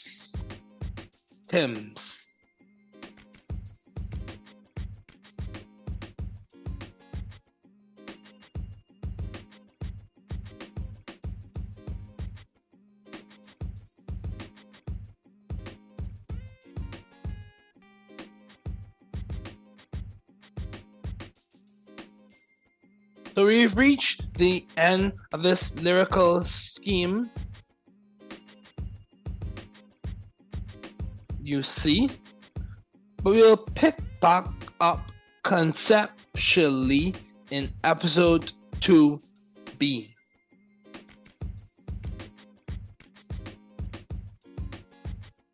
Okay, so grateful and humbled to be pursuing further studies as a pharmacist in the US. These episodes again will be under the theme The Journey to NAPLEX Success. These will cover in summative form key points that stand out to me as I embark on my journey as a pharmacy student and chart a course to NAPLEX Success. Note the purpose of these episodes, not at all for advice or medical suggestions, but to provide support for peer pharmacists in training in educational and intellectually stimulating ways. Not at all for medical advice or medical suggestions. Please see your local state and board certified physician, PA or NP, and pharmacist for medical advice and suggestions. The newcomer becomes a pharmacist in training, the journey to NAPLEX success. The North American Pharmacist Licensure Examination, NAPLEX, is a standard examination created by the National Association of Boards of Pharmacy, NABP, to help individual state boards of pharmacy assess an individual's competency and knowledge so that they may be given a license to practice. So this is an important exam. So big abbreviations we want to keep in mind as we conclude. USP 34, United States Pharmacopoeia 34, and NF Natural Formulary 29. So this is the end of the episode. Thanks for listening.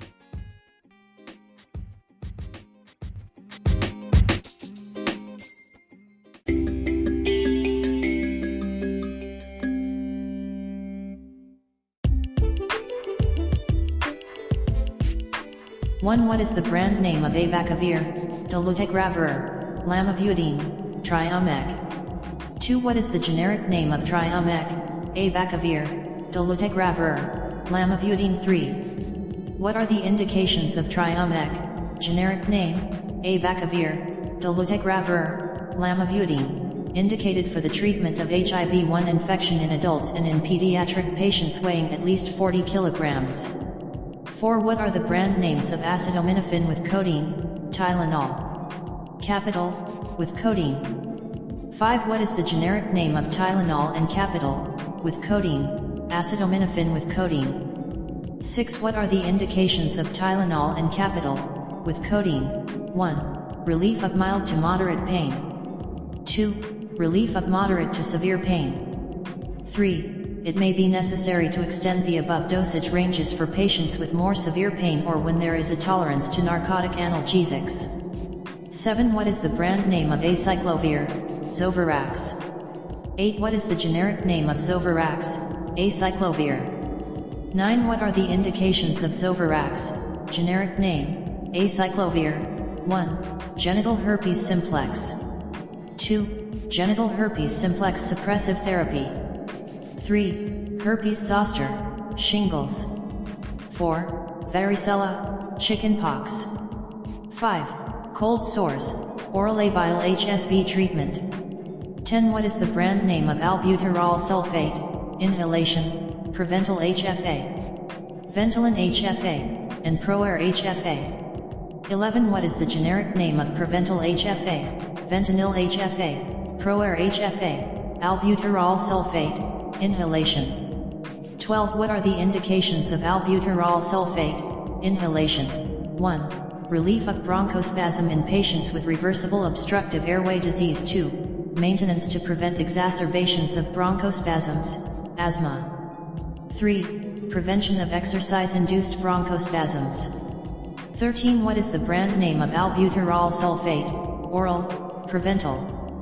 14. What is the generic name of Preventil, albuterol sulfate, oral? 15. What are the indications of albuterol sulfate, oral? 1. For the relief of bronchospasm in adults and children 6 years of age and older with reversible obstructive airway disease. 16. What is the brand name of adipiline, Differin, Plixta? 17. What is the generic name of Differin, Plixta, adipiline? 18. What are the indications of Differin, Plixta, generic name, adipiline? 1. Acne vulgaris. Adults and children greater than 12 years of age, apply thin film topically to affected area, S, daily HS. 19. What is the brand name of albendazole, Albenza? 20. What is the generic name of Albenza, albendazole? 21. What are the indications of Albenza, generic name, albendazole? 1. Parenchymal neurocysticercosis caused by Taenia solium, cystic hydatid disease of the liver, lung, and peritoneum caused by Echinococcus granulosus. 22. What is the brand name of alendronate, Fosamax, Binosto? 23. What is the generic name of Fosamax, Binosto, alendronate? 24. What are the indications of Fosamax, Binosto, generic name, alendronate? 1. For the treatment of osteoporosis in postmenopausal women, confirmed by the finding of low bone mass or by the presence of history of osteoporotic fracture. 2. For the prevention of osteoporosis in postmenopausal women. 3. To increase bone mass in men with osteoporosis. 4. Treatment of glucocorticoid-induced osteoporosis in men and women. 5. For the treatment of Paget's disease of bone. 25. What is the brand name of alfuzosin hydrochloride, urazetrol? 26. What is the generic name of urazetrol, alfuzosin hydrochloride? 27. What are the indications of urazetrol, genetic name, alfuzosin hydrochloride? 1. For the treatment of signs and symptoms of benign prostatic hyperplasia. 1 tablet daily taken with food and with the same meal every day. Tablets should not be chewed or crushed. 28. What is the brand name of allopurinol, Xyloprim? 29. What is the generic name of Xyloprim, allopurinol? 30. What are the indications of Xyloprim, generic name, allopurinol? 1. Treatment of gout, primary or secondary to blood dyscrasias and their therapy, and uric acid nephropathy, primary or secondary, with or without symptoms of gout. 2. Prevention of uric acid nephropathy in patients undergoing vigorous therapy of neoplastic disease. 3. Prevention of flare-up of acute gouty arthritis. 4. Secondary hyperuricemia associated with malignancy. 5. Treatment of recurrent calcium oxalate stones. 31. What is the brand name of alprazolam, Xanax, XR? 32. What is the generic name of Xanax, XR, alprazolam? 33. What are the indications of Xanax, generic name, alprazolam? 1. Management of anxiety disorders or for the short-term relief of the symptoms of anxiety or anxiety-associated depressive states. 2. Treatment of panic disorder. 3. Treatment of panic disorder with or without agoraphobia.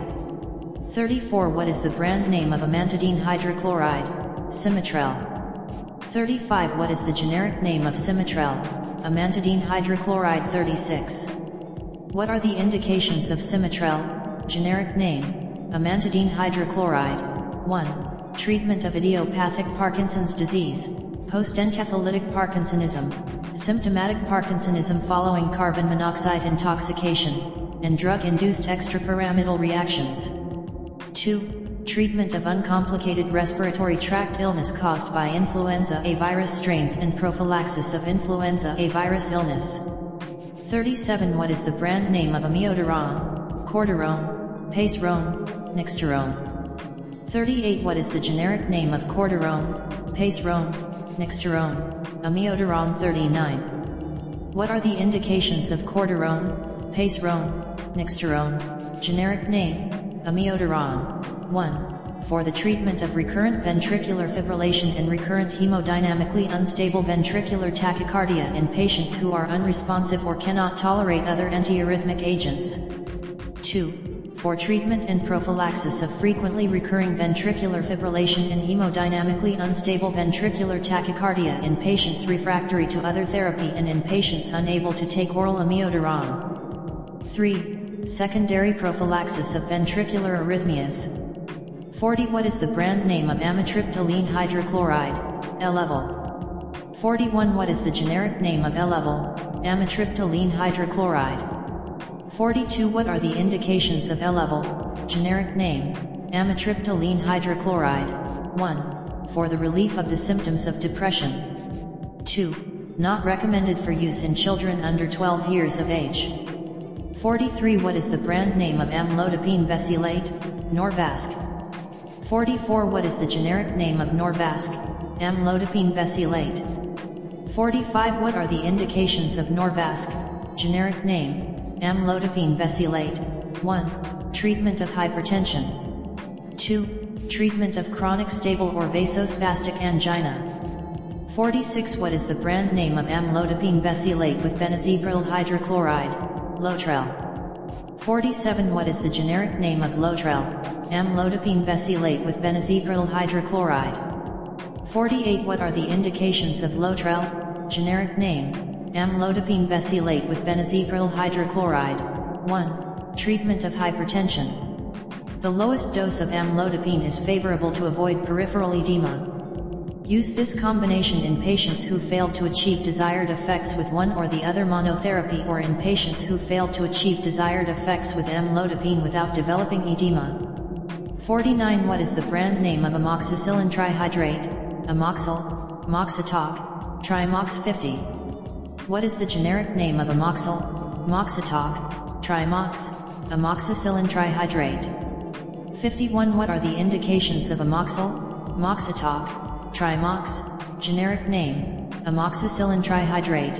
1. Infections due to susceptible strains of the following gram-negative organisms, H. influenza, E. coli, P. mirabilis, and N. gonorrhoeae. Also indicated in certain infections caused by susceptible strains of the following gram-positive organisms: streptococci, non-penicillinase producing staphylococci, and D. pneumoniae. 2. Gonorrhea and acute uncomplicated urethral and anogenital infections due to N. gonorrhoeae. 3. Acute otitis media. 4. Lower respiratory tract infection. 5. Pharyngitis, tonsillitis. 6. Streptococcal pharyngitis. 7. Ear, nose, and throat infection, infection of skin and/or subcutaneous tissue, infection of genitourinary system. 8. H. pylori GI tract infection. 52. What is the brand name of amoxicillin with clavulinate potassium, Augmentin, Augmentin XR? 53. What is the generic name of Augmentin, Augmentin XR, amoxicillin with clavulinate potassium? 54. What are the indications of Augmentin, Augmentin XR, generic name? Amoxicillin with clavulinate potassium. 1. Acute otitis media. 2. Community-acquired pneumonia.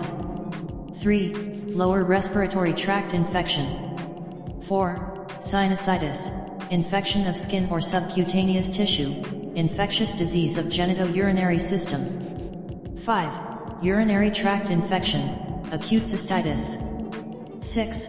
Urinary tract infection, pyelonephritis. 55. What is the brand name of amphetamine with dextroamphetamine salts, Adderall, Adderall XR? 56. What is the generic name of Adderall, Adderall XR, amphetamine with dextroamphetamine salts? 57. What are the indications of Adderall, Adderall XR, generic name, amphetamine with dextroamphetamine salts? 1. Treatment of the symptoms of narcolepsy. 2. Treatment of attention deficit disorder with hyperactivity.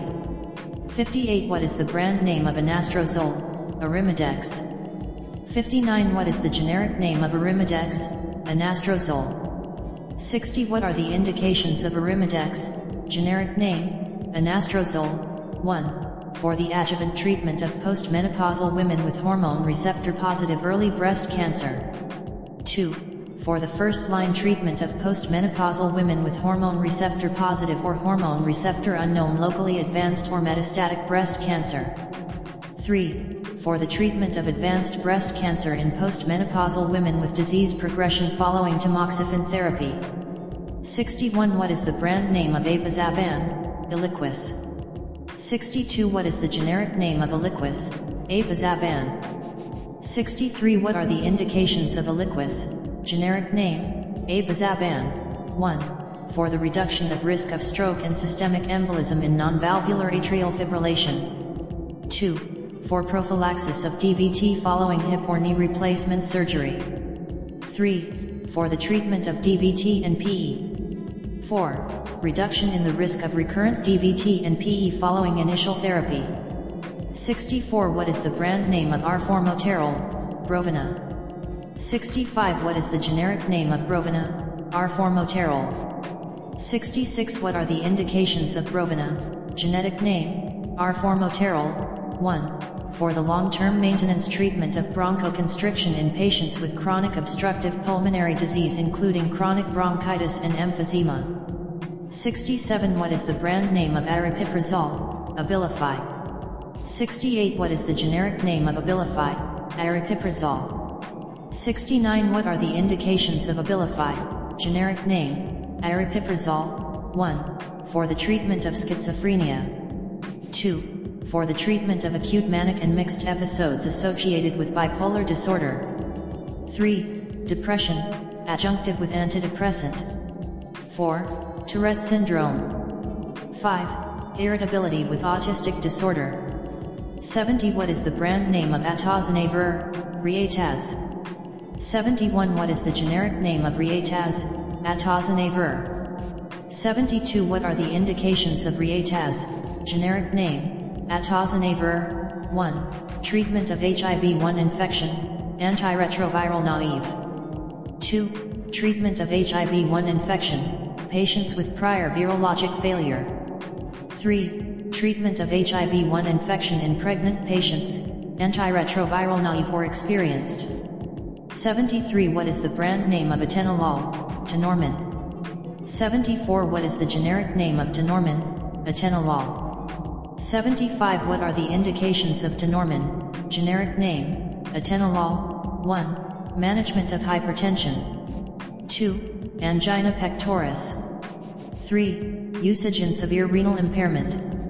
76. What is the brand name of atomoxetine hydrochloride, Stratera? 77. What is the generic name of Stratera, atomoxetine hydrochloride? 78. What are the indications of Stratera, generic name, atomoxetine hydrochloride? 1. For the treatment of attention deficit/hyperactivity disorder, ADHD, with or without comorbid anxiety disorder. 79. What is the brand name of atorvastatin calcium, Lipitor? 80. What is the generic name of Lipitor, atorvastatin calcium? 81. What are the indications of Lipitor, generic name, atorvastatin calcium? 1. Hyperlipidemia. 2. Primary and secondary prevention of atherosclerotic cardiovascular disease. 3. Secondary prevention of cardiovascular events in patients with or at high risk for CAT. 4. Familial hypercholesterolemia, homozygous. 82. What is the brand name of azathioprine, Azamoin, Imuran? 83. What is the generic name of Azamoin, Imuran, azathioprine? 84. What are the indicitions of Azamoin, Imuran, genetic name, azathioprine? 1. Renal transplantation. 2. Rheumatoid arthritis. 85. What is the brand name of azelastine hydrochloride, nasal, Astelin, Astepro? 86. What is the generic name of Astelin, Atepro, azelastine hydrochloride? 87. What are the indications of Astelin, Astepro, generic name, azelastine hydrochloride? 1. For the treatment of the symptoms of non-allergic vasomotor rhinitis and seasonal allergic rhinitis such as rhinorrhea, sneezing, and nasal pruritus in adults and children 12 years and older. 2. Perennial allergic rhinitis. 3. Seasonal allergic rhinitis. 4. Vasomotor rhinitis. 88. What is the brand name of azithromycin dihydrate, Zithromax, Zmax? 89. What is the generic name of Zithromax, Zmax, azithromycin dihydrate? 90. What are the indications of Zithromax, Zmax, generic name, azithromycin dihydrate? 1. Acute infective exacerbation of COPD, skin or tissue infection. 2. Bacterial sinusitis. 3. Chancroid, non-gonococcal cervicitis, non-gonococcal urethritis. 4. Community-acquired pneumonia. 5. Sexually transmitted infections. 6. Streptococcal pharyngitis. 1/6.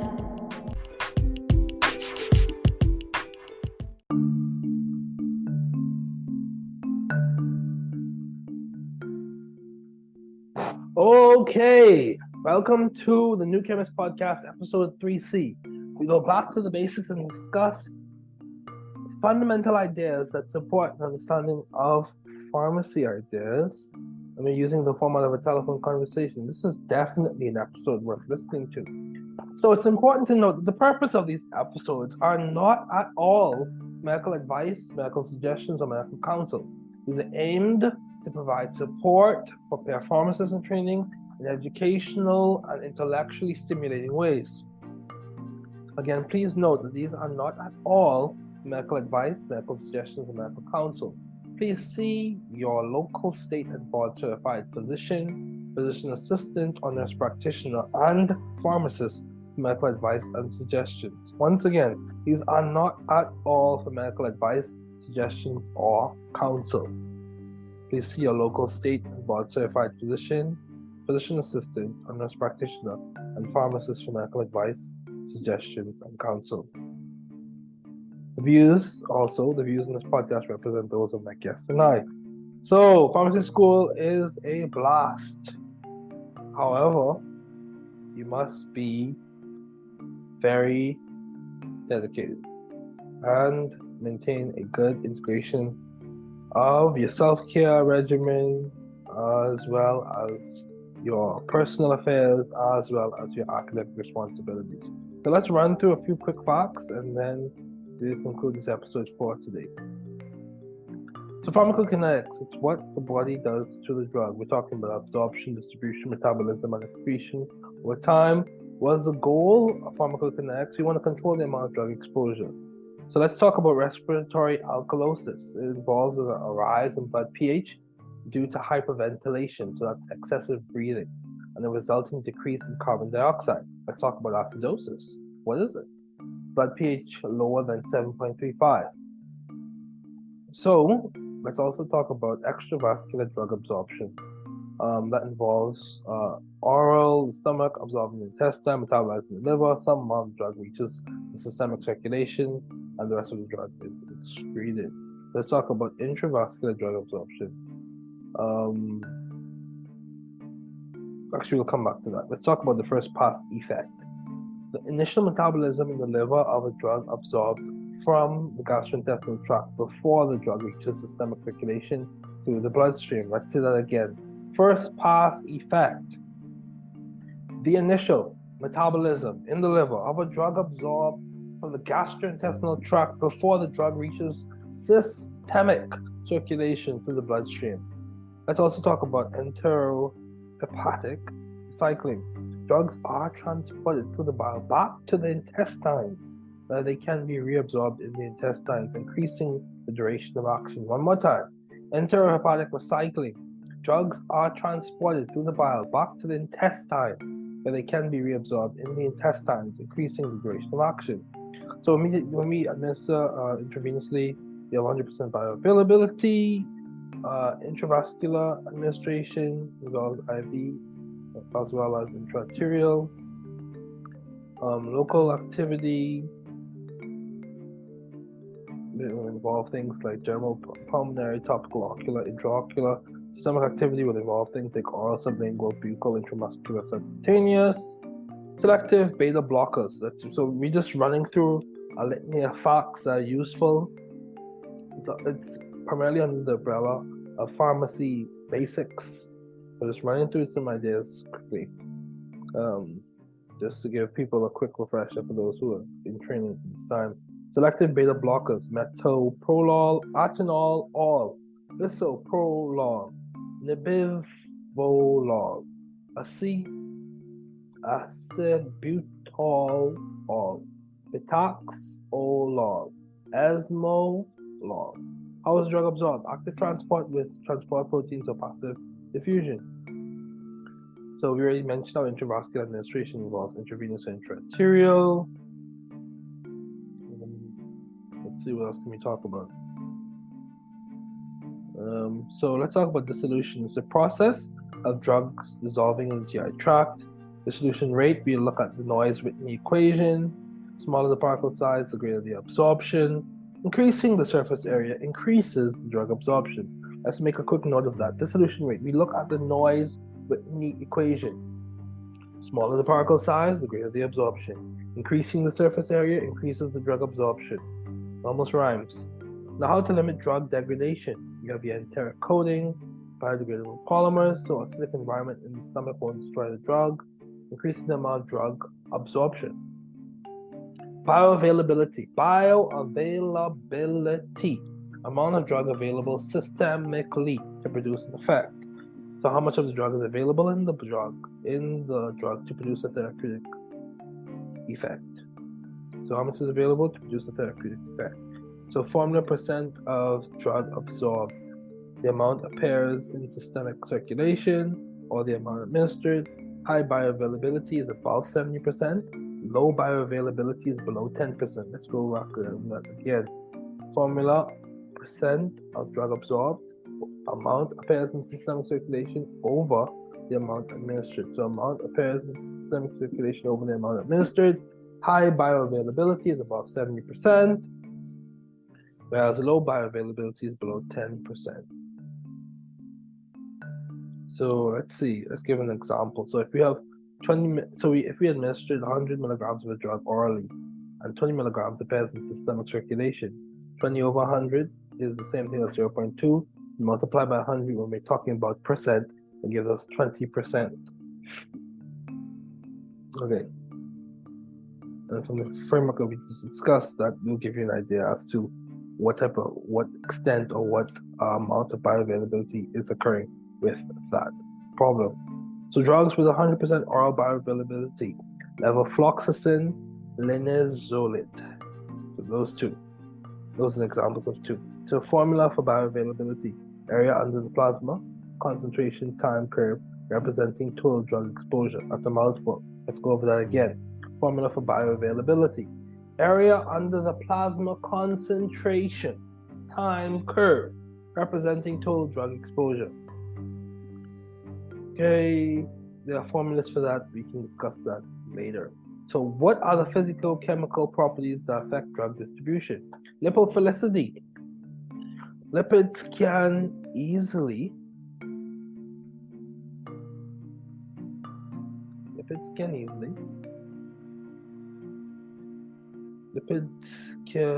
cross the membrane. All the things that affect this drug distribution: molecular weight, ionization status. The charged particles cannot pass, non-charged particles can pass, and protein binding. So lipophilicity, molecular weight, ionization status, and protein binding. So LIMP, L-I-M-P, lipophilicity, ionization status, molecular weight, protein binding. Those are the lens to which you look at, or basically the parameters that you kind of look at when you're trying to determine understand what's affecting drug distribution. Also, let's go back to the formula for bioavailability. 100 times AUC subscript EX over AUC subscript IV times dose subscript IV over dose EX. So it's important to note that EX is referring to extravascular, IV is referring to intravenous, AUC is referring to area under the curve. 100 is being used because we're talking about percent, and F is absolute bioavailability. Let's run that back one more time. F is absolute bioavailability. We multiply by 100 because we're talking about percent. AUC is area under the curve. IV is referring to intravenous. EX is referring to extravascular. So F is 100 times AUC EX over AUC IV, and that whole thing is multiplied by dose IV over dose EX. So high protein binding. Drug has high affinity for albumin, so the amount of free drug will be low. The albumin acts as a reservoir for the drug, and it releases the free drug in small amounts to the tissue to exert its effect. This increases the duration of action.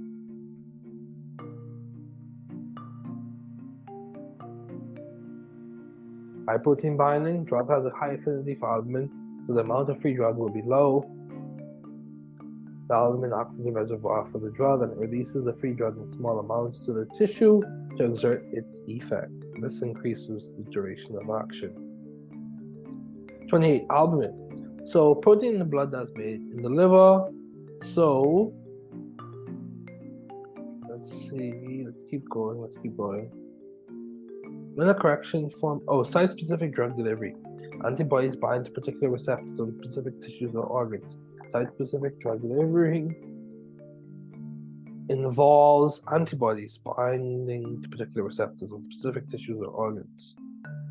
So when are correction formulas needed?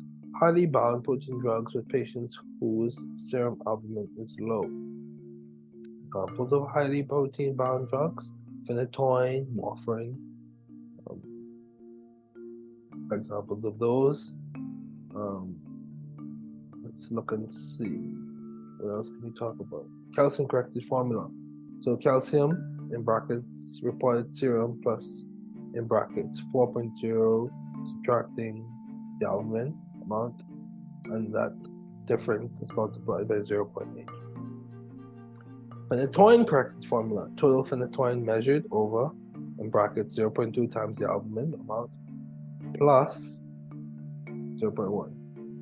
So the product of 0.2 times the albumin amount in the brackets added to 0.1. The whole thing is the denominator, under the numerator, which is total phenytoin measured. So volume of distribution, this is the amount of drug in body over plasma drug concentration. Okay, so small volume of distribution involves it being confined to plasma or extracellular space. Example, tobramycin, 0.2 liters per kilogram. Large volume distribution, wide distribution to all body tissues, so the plasma drug concentration is low. Tetracycline is an example of that, 7 to 9 liters per kilogram. So guys, what kind of volume of distribution would you want a drug to have if you were treating a systemic infection? You can think about that and process that in your healthcare profession class or science class. Okay. Let's see what else to talk about.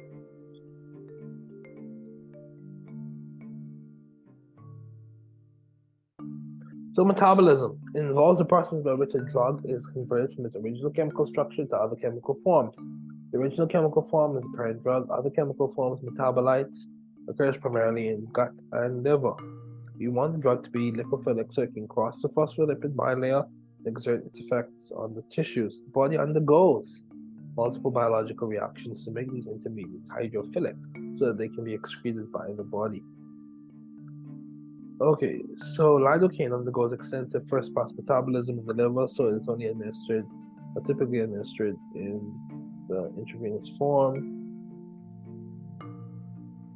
Okay. Excretion, irreversible removal of the drug from the body. Organs for excretion, you have the kidneys, and that results. Kidneys function to produce urine. The gut, GI tract, basically functions to produce feces. Lungs function to produce exhaled air. The skin functions to produce sweat. The liver functions to produce bile. So clearance is defined as the volume of plasma cleared of a drug over a period of time. Clearance is defined as the volume of plasma cleared of a drug over a period of time. Okay, two formulas for clearance involve the rate of elimination over concentration. Also, F times dose over area under the curve. Okay, so half-life, the time in which 50% of the drug is eliminated, T1/2. So first order elimination, constant percentage of drug is removed per unit time. The drug concentration is eliminated, and that's directly proportional to the concentration of the drug. Okay. Let's see what else we can talk about. Let's see. So, zero order elimination, the constant amount of drug is eliminated per unit time. So Michaelis-Menten kinetics, this is like, if you've done biochemistry and you're now in the pharmacy program, this is an idea that you see over and over and over again. So, let's think. Michaelis-Menten kinetics, you have your mixed order, saturable or non-linear kinetics. Increasing the dose leads to disproportionate increase in concentration. First section of the curve, lots of available enzymes. Second section, composition of enzymes, more drugs than binding sites available on enzyme. Third section, all the active sites on the enzymes are occupied. The drug is not being metabolized, leading to toxicity. So let's keep going. Km, concentration at half max of Vmax. Michaelis-Menten drugs, phenytoin, theophylline, voriconazole. Okay, let's keep going. It's important to note that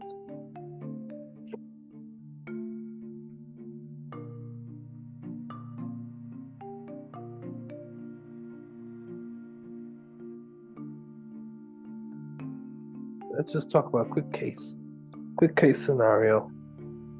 Patient has been using phenytoin 100 milligrams 3 times daily.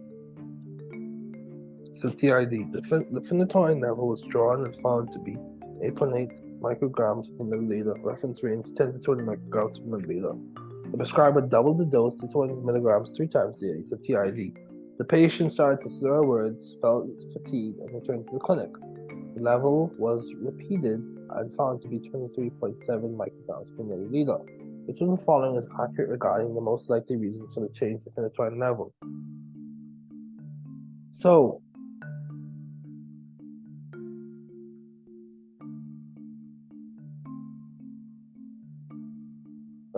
what we understand is phenytoin metabolism can become saturated at higher doses. Phenytoin metabolism can become saturated at higher doses. Saturation point. Let's keep going now. Saturation point. Adding more substrate will make no difference in the reaction rate. Good rule of thumb for phenytoin: if there is 7 micrograms per milliliter in the serum, adjust doses in small increments, no more than 30 to 50 milligrams at a time. So Ke is the elimination rate constant. Let's see. The loading dose. Use of a higher dose than what is usually used for treatment to allow the drug to reach concentration that exerts a therapeutic effect. As we progress, one of these episodes, we'll spend some time talking about therapeutic effects and therapeutic indices, therapeutic windows.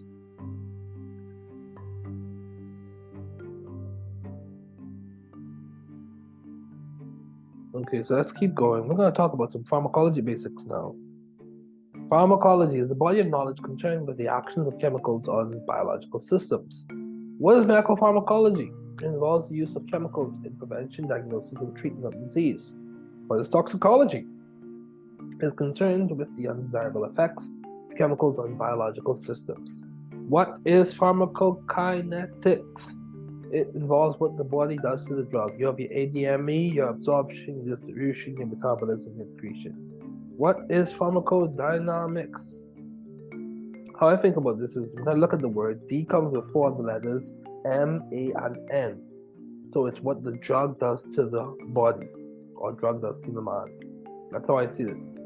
That's how I process this. So pharmacodynamics, what the drug does to the body. What is onset of action? Is how much of the drug comes into circulation to produce the effect, determined by the route of administration and drug dosage. When you increase the drug dosage, the concentration of drug in the body will also increase. So what is onset of action? Is how much of the drug comes into circulation to produce effect. The effect, determined by the route of administration and drug dosage. When you increase drug dosage, the concentration of drug in the body will also increase. So what is duration of action affected by, or what can be affected by? The drug dosage, or higher the dosage. It also can be affected by the rate of distribution, the rate of metabolism, and the rate of excretion. So MEC, minimum effective concentration. It's the amount of drug required to produce a therapeutic effect. So what is the duration of action? It's a time between the rise to the decline at minimum effective concentration for therapeutic effect. What is the MOA, the mechanism of drug action? Drugs cannot produce any action in the body, can act on enzymes, ion channels, upregulate or downregulate the system within the body. So there are some more things we want to talk about. Ligands, so they're signaling molecules, RA, receptor existing in the active state, RI, receptor existing in the inactive state. Depending on where you read, some people refer to, like in biochemistry, is referred to, they use different letters to describe those things in undergrad biochemistry. But for now, in this phase, we'll talk about RA being a receptor existing in an active state, RI, receptor existing in an inactive state. So the external receptor site. Ligands bind outside plasma membrane and produces change inside the cell. These are elegantly displayed with receptor proteins on the phospholipid bilayer. So internal receptor site. Drugs go inside the cell, bind the receptor inside the cell, moves to the nucleus to produce desired effect. So mechanisms of agonist-mediated activation. You have your ion channels, your GPCRs, wonderful group, class of receptors, just excellent. Wonderful family, if you will. receptor tyrosine kinases, intracellular hormone receptors. So those are things you want to like focus in on. Ion channel, ligand, gated voltage, gated second messenger regulated. Ligand gated ion channel, drug binds the ion channel, activating it to open. Sodium enters, triggering an action potential.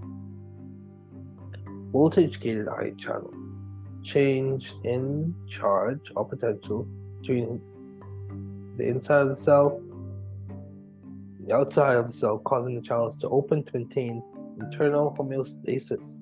Inside the cell, the charge is between negative 70 millivolts and negative 90 millivolts to open the gate to maintain internal homeostasis.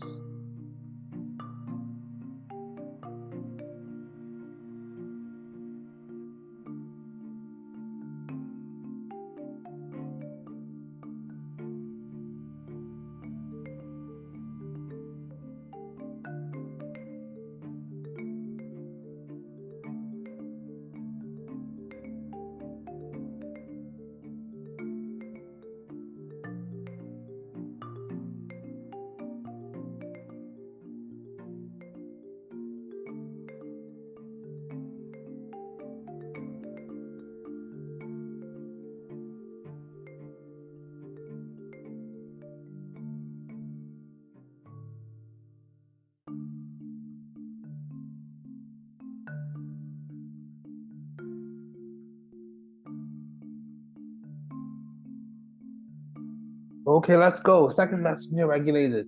Various second messengers are regulated certain channels by opening and closing them. Some include calcium and cyclic AMP. Cyclic AMP can cause the activation of enzymes which trigger signal transduction pathways.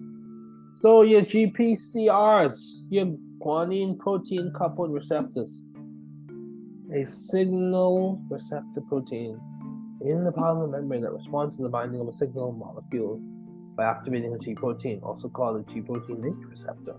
Your RTKs, receptor tyrosine kinases. Insulin binds to tyrosine kinase receptor. Tyrosine kinase receptor undergoes autophosphorylation. Insulin receptor is activated. Downstream cascade of signals. Final signal is to recruit glucose transporters, GLUT. Move from cytosol to plasma membrane and take these into tissues for utilization or storage. So let's talk about some amino acids for a bit. Just for a quick bit, we know some amino acids with hydroxyl groups are your serine, tyrosine, and threonine. So serine, if you go from the peptide backbone and walk down the R group, you have, so serine has the methionine spacer, and hydroxyl tyrosine has your methane spacer, your benzyl ring, and then your hydroxyl, and threonine has a methine spacer, then a methyl group that comes off from that, and then a hydroxyl group. Okay, so kinase is then going to cause this phosphorylation. If you want to look up the spacers in terms of methionine, TH2, methine, CH is what we're referring to.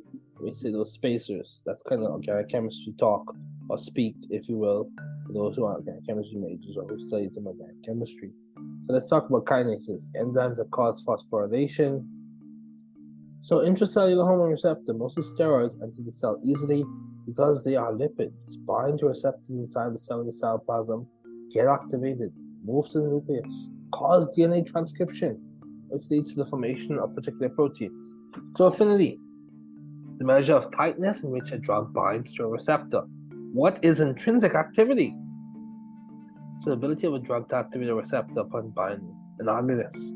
There's a drug that mimics the action of the endogenous ligand. Primary agonist. Drug binds the same recognition site as the endogenous agonist. So I've heard of allosteric, but this was a new one for me. Orthosteric. Orthosteric site, the primary or the right binding site. Allosteric agonist binds to a different region of the receptor. So allosteric is referring to another. That's what that word means, literally. Antagonist, drugs that block or reduce the activity of an agonist. So antagonist blocks the agonist. Antagonist. And these have affinity but no intrinsic activity. And remember, intrinsic activity is the ability of a drug to activate a receptor upon binding. This entopic interaction, competition with agonists for the same or overlapping site, entopic interaction, competition with agonists for the same or overlapping site. You got your physical antagonist. Physically interacts and nullifies the action of the drug. Example, charcoal, which is a good absorbent. It binds to alkaloid to form a complex and will be excreted. The chemical antagonist, the drug forms compounds with other substances like calcium and magnesium. Example, tetracycline binds to calcium in milk and then will be eliminated. You have your physiological antagonist, a drug that counters the effects of another by binding to a different receptor and causing opposing effects. Drugs that produce an opposite action by binding to a different receptor. Example, adrenaline is a physiological antagonist to histamine because adrenaline causes bronchodilation and histamine causes bronchoconstriction. Pharmacological antagonists. The drug that binds to the receptor and produces no effect and shows no intrinsic activity. And remember, intrinsic activity is basically the ability of a drug to activate a receptor upon binding. Partial agonists. A drug that binds to a receptor and causes a response as less than that caused by a full agonist. You have your inverse agonists. In the stomach, histamine receptors are constitutively activated. They're activated without stimulus. So under normal conditions, they're operating at 20%. Inverse agonists inhibits these receptors, bringing them down to 0%.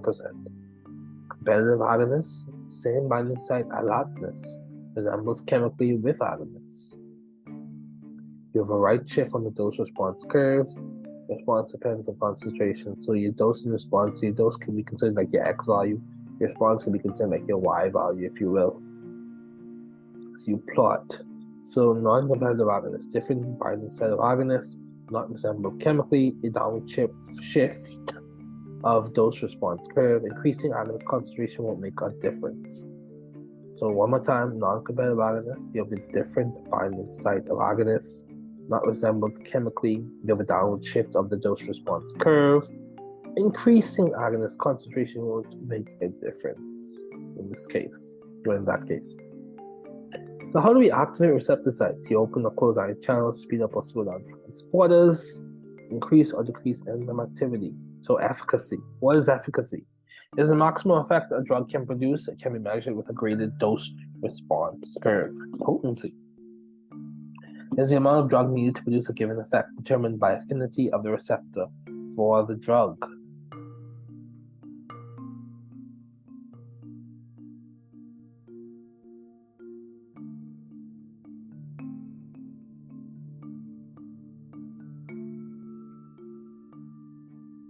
So EC50, the dose is required for an individual to experience 50% of the maximum effect.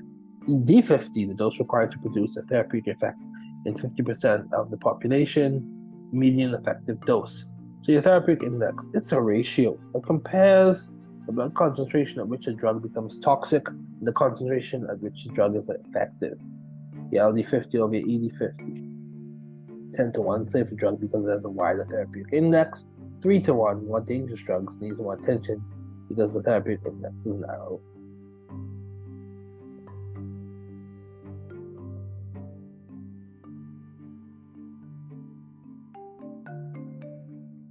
LD50, median lethal dose. So tolerance.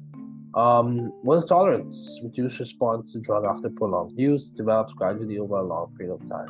For example, alcoholics need more alcohol on the second day to feel the same effect from the first. If it's accustomed to alcohol, so they're intense already. So let's talk about pharmacokinetic tolerance. It involves the enhanced enzymatic breakdown. It reduces the amount of drug reaching its site of action. Example, barbiturates, carbamazepine, reduce their oil metabolism. So oil metabolism or oil destruction on frequent, repeated use. So pharmacodynamic tolerance. So you had your pharmacokinetic tolerance. Let's talk about pharmacodynamic tolerance. It is the tolerance caused by altered nervous system sensitivity, change in receptors. It involves the action of drug is being reduced because of down-regulation of receptors, meaning that receptor expression or the amount of receptor present will be less. The receptor is not as active as before, or it involves the sensitization of receptors, meaning the receptors will not function as well. So proteins could go through PTMs or post-translational modifications, meaning that they lose, for example, a sulfide due to the drug use, losing their function. Some changes are reversible, others are not. And internalization, and that internalization of receptors, so receptor will not be available, and exhaustion of mediators, depletion of catecholamine or epinephrine as well. So natural inherent tolerance involves the genetic makeup, makes an individual resistant or will have more response to a drug. Acquired tolerance occurs when repeated use of drug. Tolerance develops to sedative action of chlorpromazine, but not its antipsychotic action. Tolerance occurs to sedative action of phenobarbital, but not to its anti-epileptic action. So cross-tolerance. Development of tolerance to pharmacologically related drugs. For example, partial tolerance between morphine and barbiturates. And then you also have complete cross-tolerance between morphine and pethidine, same drug class. So what is tachyphylaxis? It's a type of tolerance that occurs rapidly within minutes or seconds when it takes a small concentration of drug to cause this. So what are some drugs that have a low or narrow therapeutic index? You have your acetaminophen, your theophylline, carbamazepine, digoxin, warfarin, lithium, phenytoin, gentamicin, vancomycin, antidepressants, bicyclic, insulin. Let's talk some more. And what are your drugs with the narrow therapeutic index? Acetaminophen, theophylline, carbamazepine, digoxin, warfarin, lithium, phenytoin, gentamicin, vancomycin, antidepressants, bicyclic, and insulin. So drugs with a high or wide therapeutic index are your NSAIDs, your non-steroidal anti-inflammatory drugs, your benzodiazepines, most antibiotics, furosemide, and your SSRIs. So nitroglycerin can cause tolerance. As a pharmacist, you must tell the patient they need to have a 10 to 12 nitrate-free period to prevent tolerance. Nitroglycerin causes vasodilation. Let's keep going. Synergism. One drug is going to have an additive effect with another drug, increasing efficacy. Action of one drug is facilitated or increased by another drug, or when one drug is inactive alone but active when combined with another. Additive, the effect of two drugs in the same direction. Example, amlodipine.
Okay, so let's keep going. Let's keep going. So we also have, so example, do you have the additive, the effect of two drugs in the same direction? Example, amlodipine and atenolol, all antihypertensive. Amlodipine is a calcium channel blocker, and atenolol is a beta blocker. Both work to reduce hypertension and act on different places in the heart. You have glibenclamide, and metformin. Hypoglycemic glibenclamide is a sulfonylurea that increases insulin receptor sensitivity and causes secretion of insulin, acts on pancreas. Metformin acts on liver to control blood glucose level. So super additive, otherwise known as potentiation. The effect of the combination is greater than the individual effects of each component. Acetylcholine and physostigmine. Acetylcholine acts on muscle-produced effect. Physostigmine is inactive. Both are degraded by acetylcholinesterase. When acetylcholine is alone, the enzyme will break it down quickly. You have physostigmine. With it, the enzyme doesn't know which one to attack. Competition between the two, so it increases the duration of acetylcholine. Levodopa and carbidopa. Levodopa treats Parkinson's disease by converting to dopamine to prevent movement disorder. When taken orally, levodopa is converted to dopamine in the intestine, causing adverse effects like nausea and vomiting. Give it with carbidopa, which prevents the breakdown of the intestines, so it can be transported to the brain, across the blood-brain barrier, where it can be converted to dopamine to act on the basal ganglia, sulfamethoxazole/trimethoprim. Inhibits two enzymes, inflammation of tetrahydrofolic acid, which is required for bacterial cell wall synthesis. If you want to kill the bacteria, you need sulfamethoxazole to prevent the conversion of PABA to an intermediate product. And then you need trimethoprim to prevent the conversion of the intermediate product to tetrahydrofolic acid. So enalapril and hydrochlorothiazide. Enalapril, angiotensin-converting inhibitor. Hydrochlorothiazide, diuretic, acts in two different places to produce the antihypertensive effect. So let's wrap this up. Drug action and enzymology. So the ES is referring to your enzyme substrate complex. The enzyme, a type of protein that speeds up a chemical reaction in a living thing. Enzymes are globular proteins, very specific. Substrate, reactant, EP, enzyme product complex, irreversible inhibition of enzymes caused by covalent bonds. Enzymes cannot be regenerated. The only way the product can be catalyzed is when new enzyme molecules are produced in the body. Reversible inhibition of enzymes. Enzymes can be freed from the complex to give the active enzyme. Ka, association constant of ligand with receptor site. Kd, association constant for the receptor. EC50, drug concentration given a response halfway between the baseline and maximum. IC50, concentration which produces 50% of the maximum possible inhibitory response, which is equal to the quantal response. Quantal response equals IC50. So affinity, the ability of a compound to bind tightly to the target. Intrinsic activity, the drug's ability to produce an effect once bound to the receptor. Potency, the amount of drug needed to produce an effect. The more potent the drug, the steeper the slope on the DRC, or the dose response curve.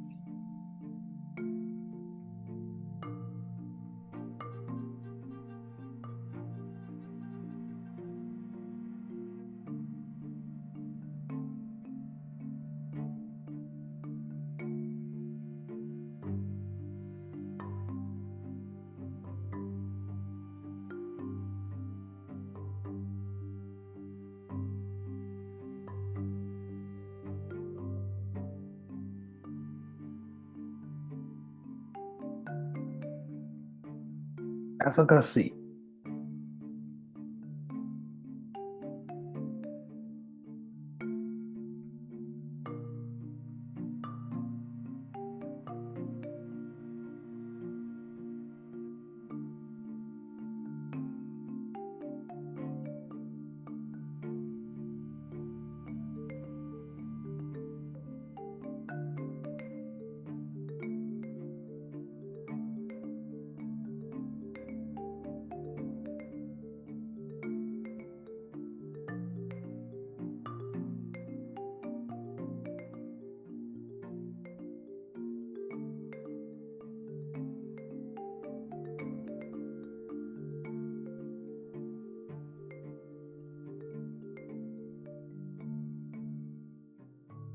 So efficacy. The potential maximum therapeutic response a drug can have, for example, furosemide eliminates more salt in water than chlorothiazide, so furosemide has a higher efficacy.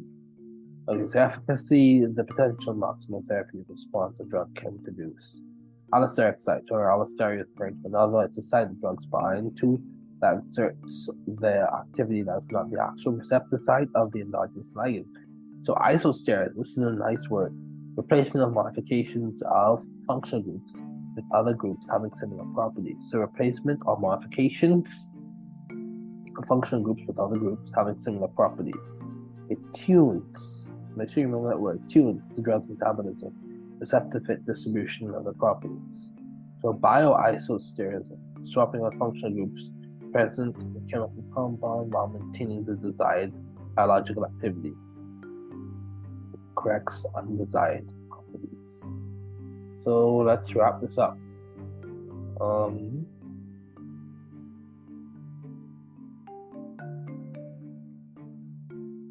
This involves starting with the parent compound and using isosteres, which involves slightly changing the general structure to make more desirable structures. These are analogs. So isosteres of hydrogen, fluorine, isosteres of fluorine, hydroxyl, amine, so NH2 or CH3,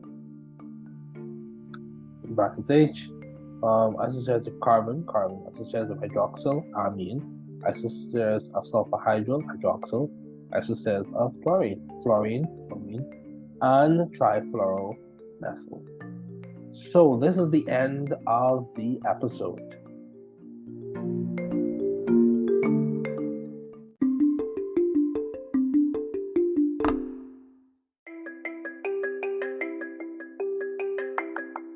Okay, so this will be an addendum to the episode in which we discuss some common abbreviations outlined in pharmacy. Some of these are in Latin, many of these are in Latin. So AA dot, ana, of each, AD, up to make. So just draw back, AA dot, ana, which means of each, AD, add, which means up to or to make, DISP dot, dispensator, dispense, means to dispense, DIV dot, divator,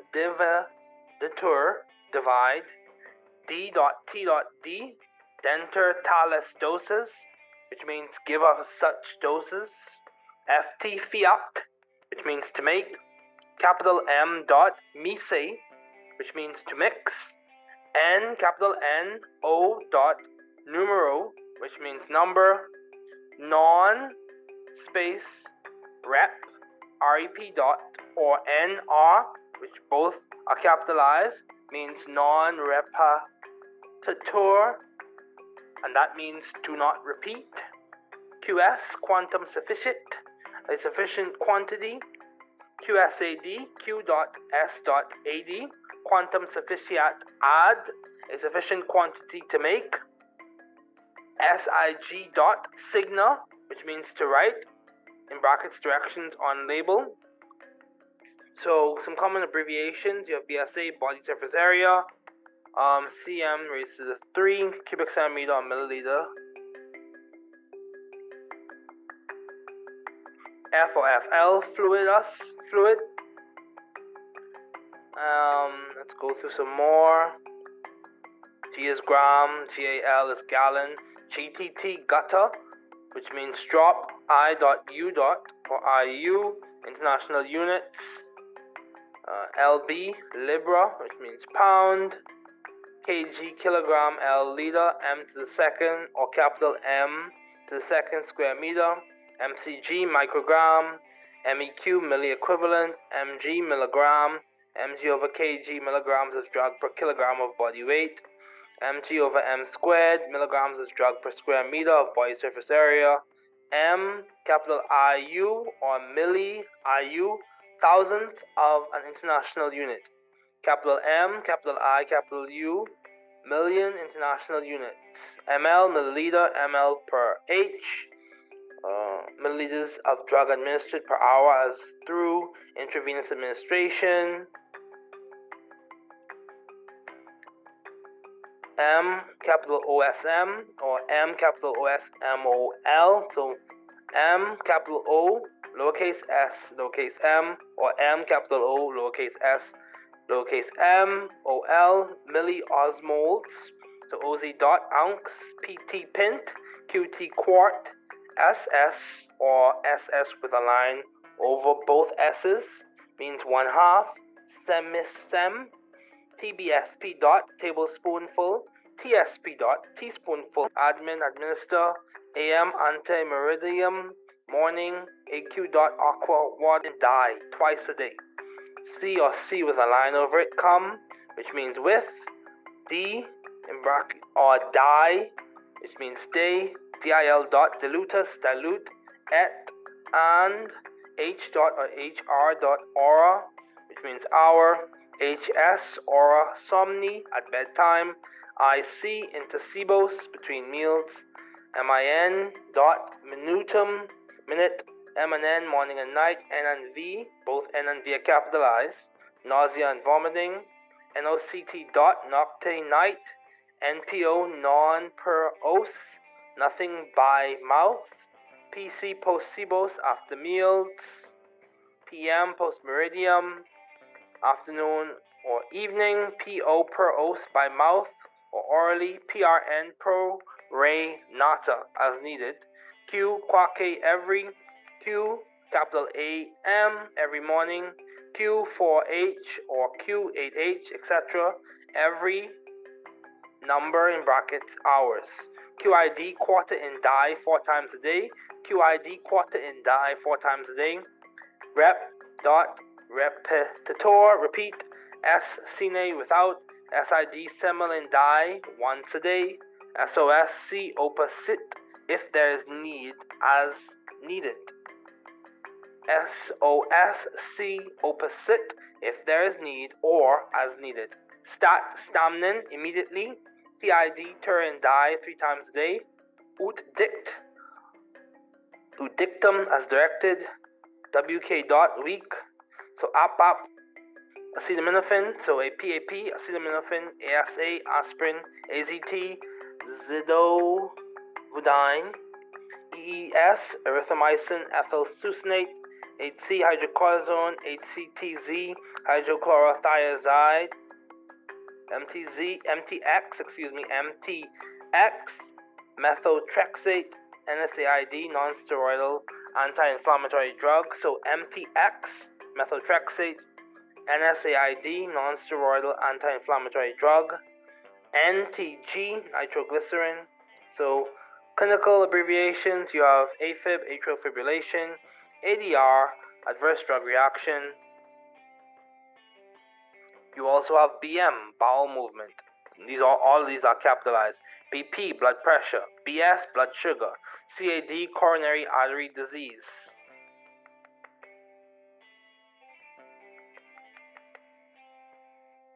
CHD coronary heart disease, CHF congestive heart failure, COPD chronic obstructive pulmonary disease. Okay, COPD chronic obstructive pulmonary disease, GERD gastrointestinal reflux disease, CRF chronic renal failure, CV cardiovascular, ENT air, nose and throat, GI gastrointestinal, GFR glomerular filtration rate, GU genitourinary, HA headache, HBP heart rate, HR high blood pressure, HRT hormone replacement therapy, HT or HTN hypertension, HT or HTN hypertension, IOP intraocular pressure, MI myocardial ischemia / infarction. So MI myocardial ischemia / infarction. OA osteoarthritis, PT patient, QL quality of life. So P is capitalized, T is lowercase, patient, QL quality of life, RA rheumatoid arthritis, SOB shortness of breath, and that means dextrose 5% in lactated ringers, D5NS dextrose 5% in normal saline, in brackets 0.9% sodium chloride, D5W dextrose 5% in water, D10W dextrose 10% in water, ELIX dot, elixir INJ dot, so INJ dot injection, NS normal saline, half NS, half strength normal saline, oint or UNGT, unct, or that means, so unct, UNGT means unguentum, and that means ointment. So UNGT dot stands for unguentum, which means ointment. PULV dot pulvis, L dot solutio, solution. SUPP dot suppositorium, suppository. SUSP dot suspension, SUSP dot suspension. SYR dot syrupus, syrup. CAB dot tabletta, tablet. So routes / location of administration. A dot D dot aureus dextro, right ear. A dot S dot aureus sinistro, left ear. A dot U dot aureus utro, each ear, or both. Capital CIVI continuous, in brackets 24 hours, intravenous infusion. ID intradermal, INJ injection. IM intramuscular, IT intrathecal. IV intravenous, IVB intravenous bolus. IV drip intravenous infusion, IVP intravenous push, IVPB intravenous piggyback, NGT nasogastric tube, NGT nasogastric tube, O.D. oculodextro, right eye, O.S. oculosinistro, left eye, O.U. oculoutro, each eye, so both P.O. or PO per os by mouth. REC dot or prorecto, rectal or rectum. So REC dot or prorecto, which means rectal or rectum. SL, both S and L are capitalized. Sublingual, SUBQ or SC subcutaneously. TOP dot of the addendum.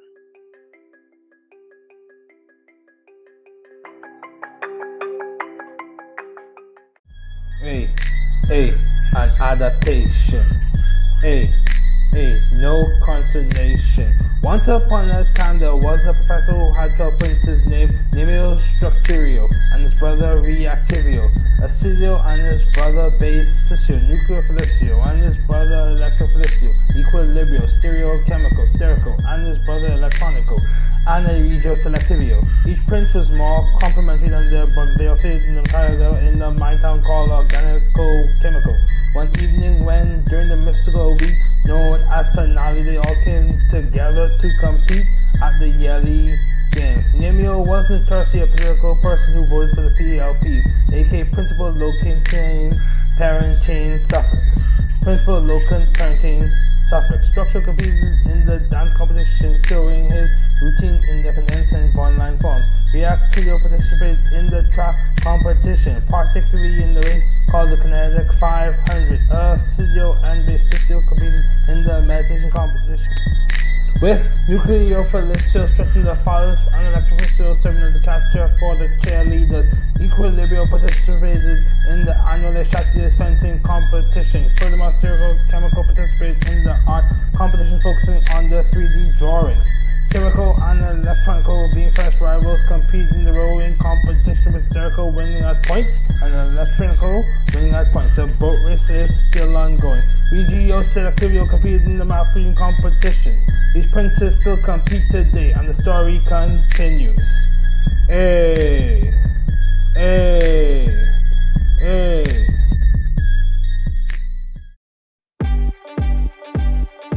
In the world of pharmacy, we lay the claim. Knowledge and compassion is the golden flame. Science and practice, side by side they groove. In a student's journey, we find the move.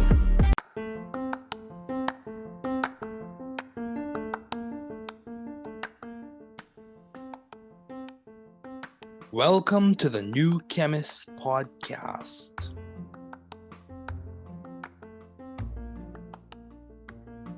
Bienvenidos al podcast del nuevo químico. Καλώς ήρθατε στο podcast του New Chemist. Welkom bij de podcast van The New Chemist.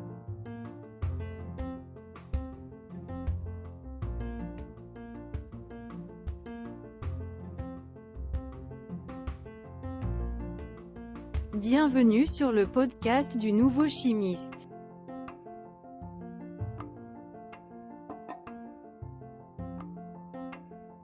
Bem-vindo ao podcast do novo químico. Welcome to the New Chemist podcast.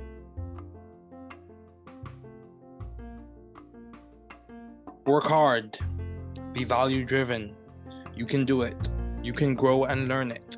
You can be the difference you and your community needs. Don't give up. We are here rooting and cheering for you. Don't give up.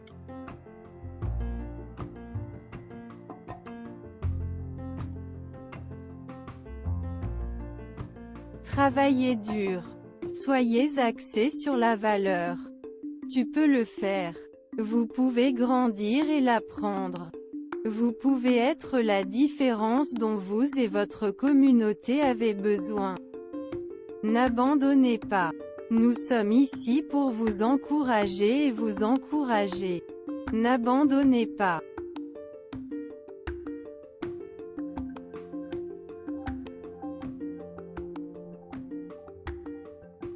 Trabalhar duro. Seja orientado por valores. Você consegue. Você pode crescer e aprender.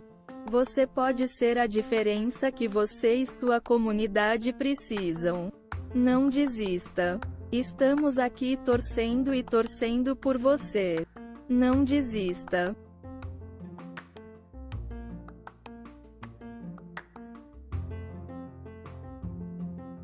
Δούλεψε σκληρά. Να οδηγείτε στην αξία. Μπορείς να το κάνεις. Μπορείτε να μεγαλώσετε και να το μάθετε. Μπορείτε να είστε η διαφορά που χρειάζεστε εσείς και η κοινότητά σας. Μην τα παρατάς. Είμαστε εδώ για να σας ζητοκραυγάσουμε. Μην τα παρατάς.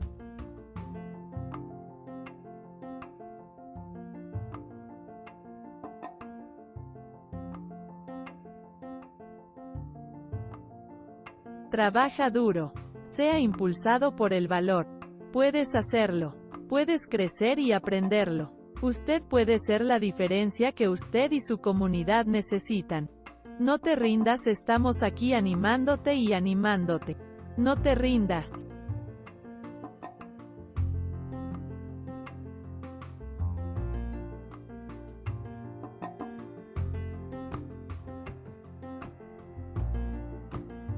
Werk hard. Wees waardegedreven. Je kunt het. Je kunt groeien en leren. U kunt het verschil zijn dat u en uw gemeenschap nodig hebben. Geef niet op.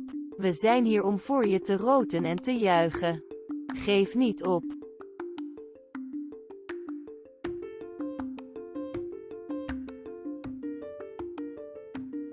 Work hard. Be value driven. You can do it. You can grow and learn it. You can be the difference you and your community needs. Don't give up. We are here rooting and cheering for you. Don't give up.